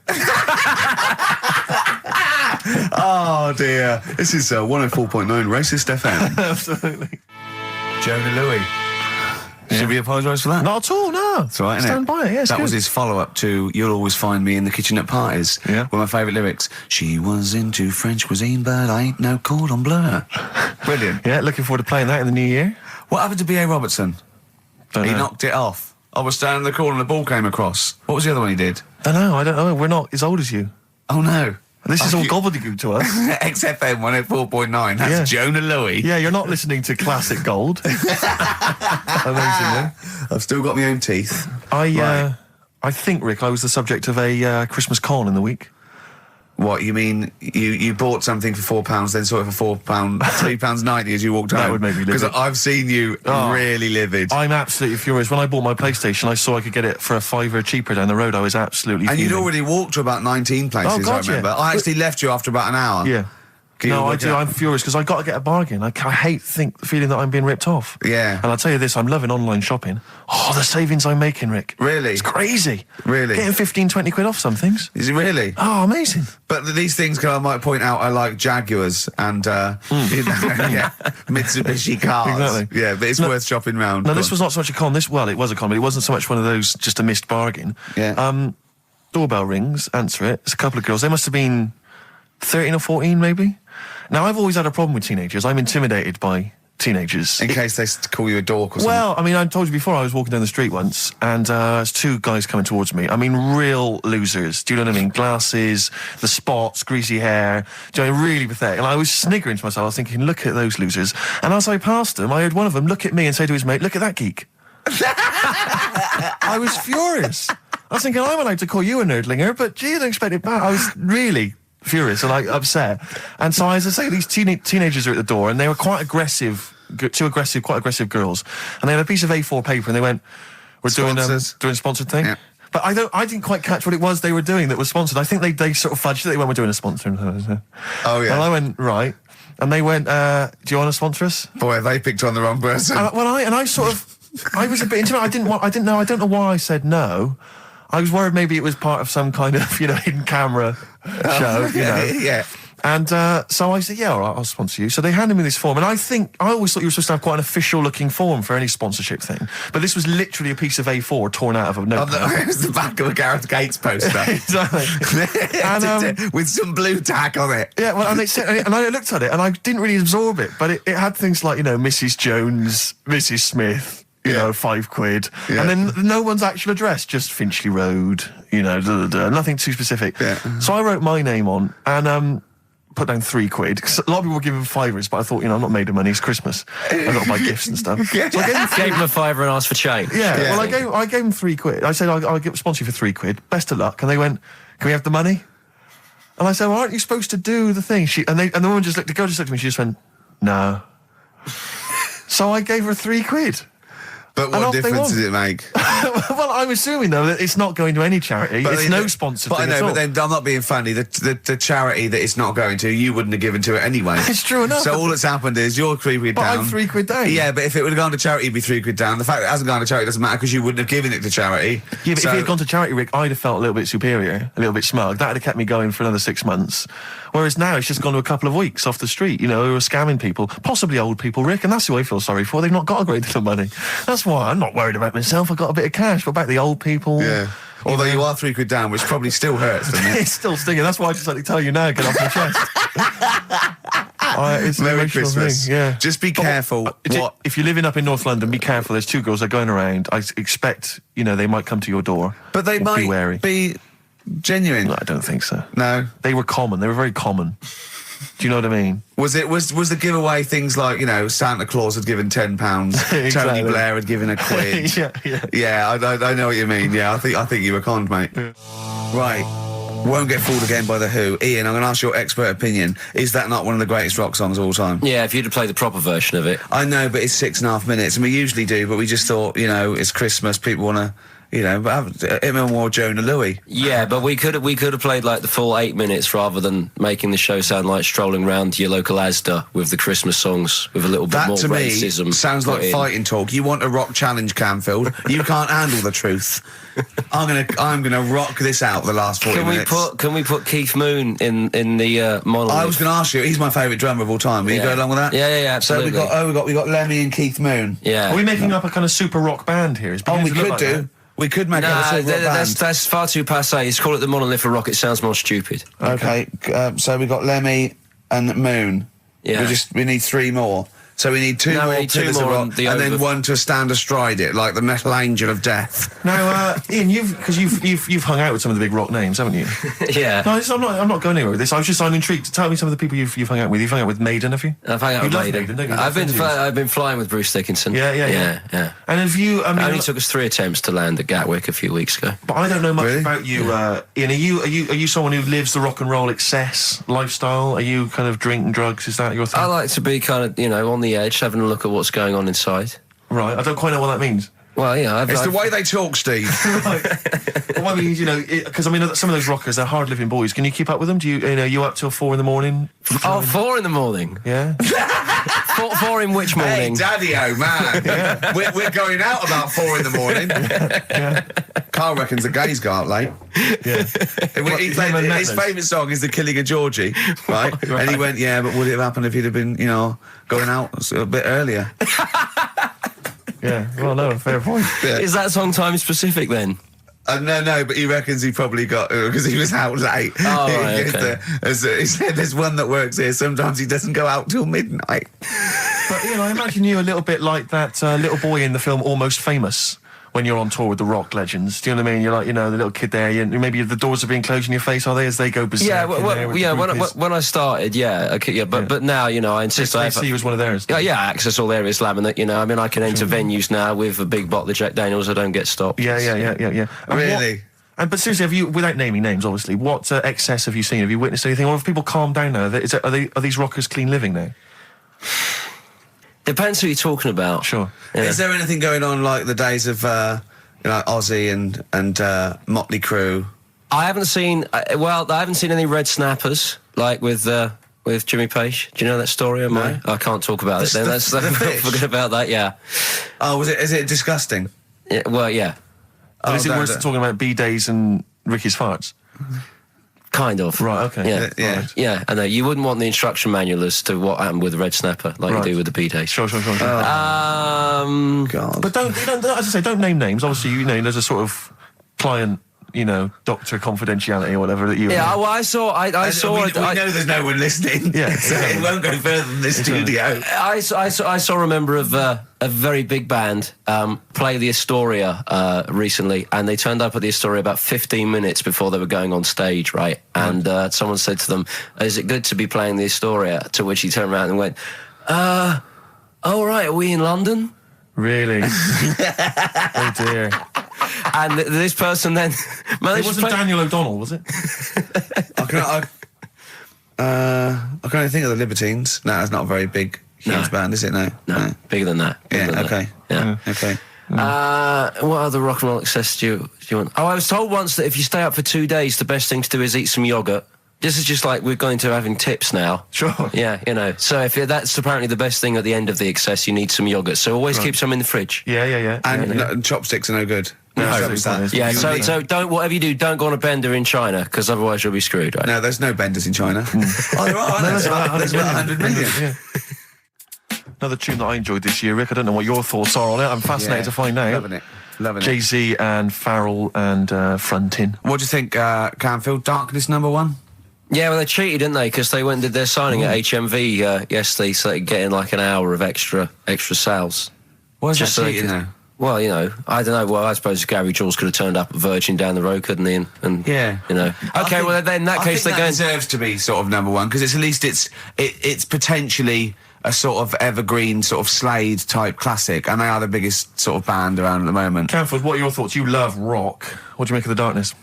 It's all right. They've been around for a while now. Sure. Another year, maybe. But they're all the ingredients of everything you like, I imagine. They've got a bit of glam, they've got a bit of Queen, they've got a bit of AC/DC. It's all in there. You've got a bit of Bruce Forsyth. You know what I mean? He's funny. They're a good fun band, aren't they? Yeah, they're all right. they're essentially just too close to novelty. But then so was Slade, in a way. Slade have only got this credibility resurgence in retrospect. At the time, they were a pop band that essentially were for teenagers and thugs. I'm not sure Camfield's going to be championing Slade though up there in the same way that he champions the Maiden. But you got to appreciate what Hold has done, surely. Yeah, I appreciate what Hold has done. But they only became cool, didn't they, when Oasis covered them? I genuinely always liked Slade, and I've still got a soft spot for them. But the Darkness, we'll have to wait and see. At least the Darkness weren't as irresponsible for the kids of today, though, because the amount of spelling mistakes that Slade were responsible for at school in the 70s must have been atrocious. Putting the Z's in. Rubbish. Ian, I'm going to have to ask you for our third pillar of rock before the ad break. Right, well, we need... who have we got? We've got Lemmy and Moon. Right, okay. I think we need to put in... we need a guitarist in there. We should maybe put in Keith Richards. I'm a little bit worried about the health scare because the kind of air pollution around any venue that this band might play with, like, Lemmy and Keith Richards there. Yeah, See, I'm surprised at Keith Richards because I would have thought it was heavy enough for you, but the Stones have done enough to get in the annals of rock. Yeah. Okay, let's play some ads. Quick question. Do you actually speak like this, Ian? What? This is your real voice. This is real voice, yeah. Yeah. It's amazing. Do your daytime sort of voice, the X-list voice. Say it's fast. It's just coming up to 2 on XFM 104.9. After the break, we've got Feeder. Say that. It's just coming up to 2 on XFM 104.9. These are the ads. XFM. Trouble with that song is... don't know about it. It could sound like he's saying something to do with bell ends. Well, yeah. What? Heaven forbid. What? You think you meant that? Did he? Probably. No. That's the Darkness on XFM 104.9. Bell end. Yeah. What other rude words are there? Cock. Yeah, that is rude. Yeah. Especially at Christmas. Especially at Christmas, yeah. It's a time for families. Oh, no. Now, listen. Time for family. Now, Ian. Yes. Who is your fourth... We need a lead singer in this mega group, the monoliths of rock. Who we got? Lemmy, Keith Richards. We've got Keith Richards on guitar. We've got Lemmy on bass. Yeah. We've got Keith Moon on skins. Right. Some terminology coming out there. Yeah. Who's doing the Vox? Who's given Golden Tonsils Award? Robert Plant. He's gone for Plant. He's gone for Plant. A lot of trap names there. There is the group. The lineup is Moon, Lemmy, Richard, Plant. Okay. Now, our competition, Steve. Name that group. Okay. What's the best, heaviest rock name ever? Sure. This is obviously not a name that already exists. No. Okay.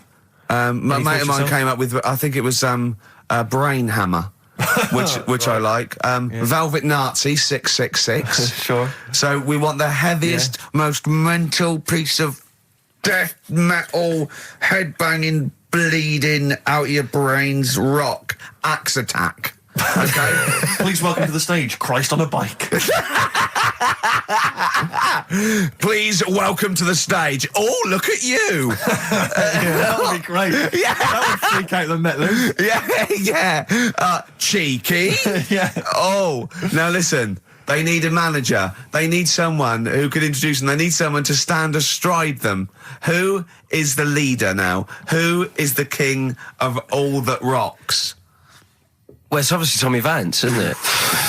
Do you know what worries me, Rick? We've said Vance a lot today. I'm wondering if the kids today, do they know Tommy Vance? Are they What do you think familiar that, with him? If they don't know, they shouldn't be listening. Okay. Fair enough. So Vance is their manager. He needs to. They're on at Wembley. He's got them on at Wembley. They're the greatest rock band of all time. We need the name. Please welcome to the stage. What are they called? We'll, Phone in, email in, and the prize we're gonna get some. We'll rummage through the bins as Carl normally Get does. some old tat like Carl does, Big some something. VHSs, some CDs, greatest air guitar Peter ever. Max. Yeah.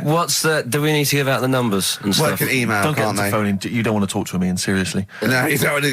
You know when what's his name says to Agent Starling as she's going to meet Hannibal, don't let him inside your head. Yeah. Don't talk to the listeners, Ian. Exactly, it's very much the same Please thing. I'm a bit I'm concerned that my email is going to be besieged by people sending you links to how to clean out the bidet. Well, that's the all rest right. of the week. But Make what's sure the most mental, head bleeding, banging, brain hammer operation this band can be called? Call in. Rick, because it always amuses me. I know it's cruel to put you on the spot, but some of your former band names have always amused me. Well, the worst. The worst one. Right, I'll just leave this. Ricky's had a number of bands over the years. What was the worst one. Ready? Get ready to play that record because I don't want any aftermath. No, hang on, before you tell me, what was the one? Because these pictures of you, like when you were New Romantic, keep on being published. But That was Shauna dancing. yeah, but someone That's pretty bad. But someone told me they were like, "Oh, ask him about when he tried to be Bon Jovi." Can you imagine such a thing? I know the name you're thinking of. Right, here we go. Play the record. Immediately I say this. Ready? The Sacred Hearts. Play a record. Blair on XFM 104.9. I forget the name of that track, but it's good. Good song. Thanks very much. Oh, good song. Yeah. Oh, right. I just thought you were complimenting giving me. his opinion. Right, Yeah. go on. The what? Are we still on the air? Yeah. What are we doing? Merry Christmas. We got someone on the line. Oh, right. He's here. Who's that? Ricky, Yeah, go on. it's Jonathan. How are you? Good. It's only TV's Jonathan Ross. Ross, turn your radio down, you idiot. I'm here. I like to. I haven't got a radio on. What are you talking about? We can hear the feedback. Well, I haven't got it. It's not my fault. It's your incompetent radio station. And also, didn't you hear? We said don't call in. We don't want to speak to the listeners. What's I'm not a listener. I'm a visitor to your shores. I'm special. You know that full well. I know you're special. Right. What have you got a name for the band? Yeah, you ready? Yeah. Blump. B-L-U-M-P. I tell you for what, you can't have a normal word. If it's the monolith band of all time, if it's the big, you can't have a regular word. It doesn't make sense. How can you have a regular word? All these ideas you've come up with are rubbish. You need a word which only stands for that one thing. No one's heard it before. No one will use it again. Blump. I can't help but feel that that's a more appropriate name for maybe one of Ricky's bands. I love seeing that picture of him in that band. You see it everywhere these days. He was like a girl. He was like a little girl in a suit. It's like a little dyke at a wedding.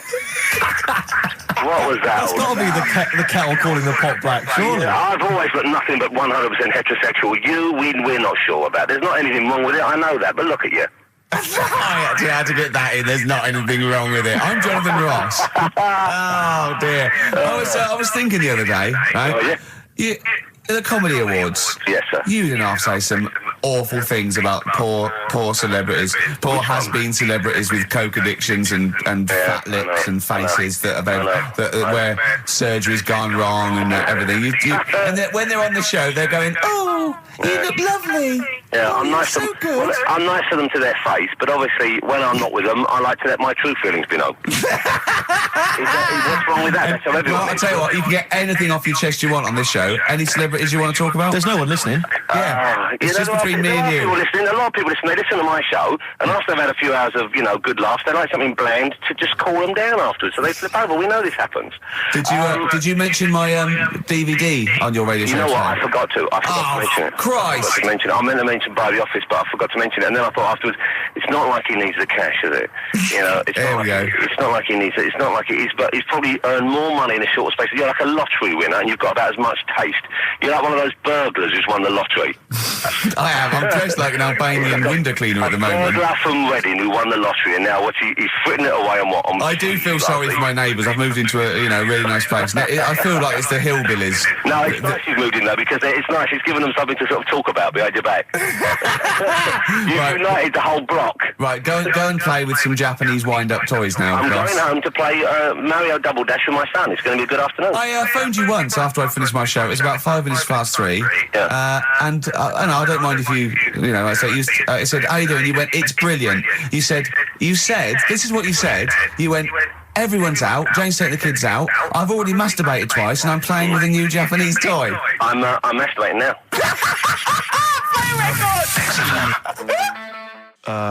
Kings of Leon, Wasted Time on XFM 104.9. Sorry, I was sidetracked there by just some of the band names. Now listen, I want to put in 2 of my own. I want to win that pile of tat out there, right? I've got 2 names here, okay? We should just remind people in case they've just tuned in. Oh yeah, Ian Camfield has chosen his mega band of all time. He's got Keith Moon on drums, he's got Lemmy on bass, he's got Keith Richard on guitar, he's got, who have you got singing? Robert Plant. Plant. And their manager is Vance. But he needs to announce them at Wembley Arena. They're already sold out. They're at number 1 in the album charts. They're the greatest rock band of all time. And I've got 2 suggestions. Okay. What about this? Please welcome to the stage. Tungsten lung hemorrhage. Yeah, good. Yeah? Please welcome to the stage. God dildo. God dildo, interesting. Nice juxtaposition there of God, the almighty creator, and a dildo. Nice use of some contrasting imagery there. Yeah. Powerful and topical. Tungsten lung hemorrhage. Yeah. We've had a couple also on the email. People didn't really include their names, but who cares? Please welcome to the stage, Balls of Steel. Balls of Steel, yeah. And we've had like Brain Hammer. Yeah. Brain Hammer's good. Lots of brain-related stuff. Quite liking the idea of tumour fish. Tuna fish, I like. Tuna fish is very good. I like tuna fish. I just wonder if there's one more contender. I don't know who this was, Ian, that phoned in with it, but possibly it's topical. Deathly Hem. Yeah. Deathly Hem. It's brilliant. Oh, it's Deathly Hem. Please welcome to the stage, Deathly Hem. It's Deathly Hem. Who's that? We've got to give it to I don't know who that was. Oh, well, if you came up with Deathly Hem, email again. Deathly Hem. It's the greatest name for the greatest rock band of all time. Will you please welcome to the stage, Deathly Hem? It's Golden Tonsils. Isn't it? I went to, I was going to go see him once at the Camfield Underworld about a year ago, and they had this sign up, right, saying that Graham Bonnet, who sang that song, had cancelled, right, and it said, God willing, he'll be performing tomorrow. And just in case you thought he cancelled because maybe no one bought any tickets, the doctor's certificate was beneath the cancellation sign. Brilliant. Well, we've sung that a couple of times drunk, haven't we, Ian? Oh, but, at the top of our voice. We have done it. It is the best ever. Yeah, it is. Ben has won whatever you're giving away. Yeah, Ben came up with Deathly Hem. Yeah, Deathly Hem. Yeah. I mean, if you are in a rock band, you're looking for a name, and you think you deserve that name, then, write to us. We want to know that you're really heavy, and Ian Camfield would officially hand over the deeds of the name Bethlehem. Deathly Hem? Deathly Hem, yeah. Deathly Hem. They only play at Christmas. You only play, like, big venues at Christmas, and it's all things about, like, fighting, like, good versus evil, and God versus the devil. And you got to write songs like that, yeah. Yeah. Deathly Hem on XFM 104.9. Perhaps that the debut should certainly be a concept album based on the Nativity play. Yeah, Brilliant. Yeah, that'd be just good. the whole kind of Old Testament in kind of rock form. Yeah, with it'd be extraordinary. It's the battle for humanity. Yeah, it's called Humanity Manatee, and it's a fight in the ocean of hell. Yes, sure. Yeah, sure. Yeah, I'd like to see a serpent. maybe pictured That'd be a somewhere. serpent, isn't it? Track That's a serpent. Track 4. Yeah. Track 4. Yeah. I think we should give massive props and suitable regards to Ian Camfield. He's come in, he's pressed the buttons. He stood in for an idiot brilliantly. He has stood in for the retarded. It's a shame that you've not displayed some of the usual incompetence that we've come to love and expect from Karl. It's a shame. Okay, well, You are the greatest DJ in the world, though. The way you sort of like drop Press these buttons. But you know. Every time I've pressed a button off air, Ricky's been going, "Oh, what great DJ!" It's great. You know, 'cause he ends it. It's just brilliant. I mean, we're lucky if we can talk with the mic on. That's the title. Not talk over a record. We did some great links during the ads. Yeah. And of course, Jonathan Ross masturbating live on air. Just looking back at some of the highlights of You this don't get that show. on Capital Gold, do you? Like Tony Blackburn getting a call from Fluff Freeman going, "All right, mate, I'm knocking one out." Yeah. Well, have a lovely Christmas. Have a bloody great Christmas. Have a bloody great Christmas. It's the best of next week. Yep. The best of the last few weeks with some tat, you know, that Carl's put together. We're Look back in forward to that. January. We're playing some of our favourite songs of the year. I'm looking forward to seeing Pilker's tan and Pilker's pictures back, from his holiday. covered in ash from the beach. Yeah. And we're back on the 3rd, I believe. But Ian, do you want to introduce one? This is Ian's choice for the day. Yeah. We'll see you next week in spirit, and then we're back on the 3rd with Pilkers. Over to you, Camp. Enough of Jonah Louis. This is Paul Di'Anno, ex of Iron Maiden, doing Santa Claus is Coming to Town.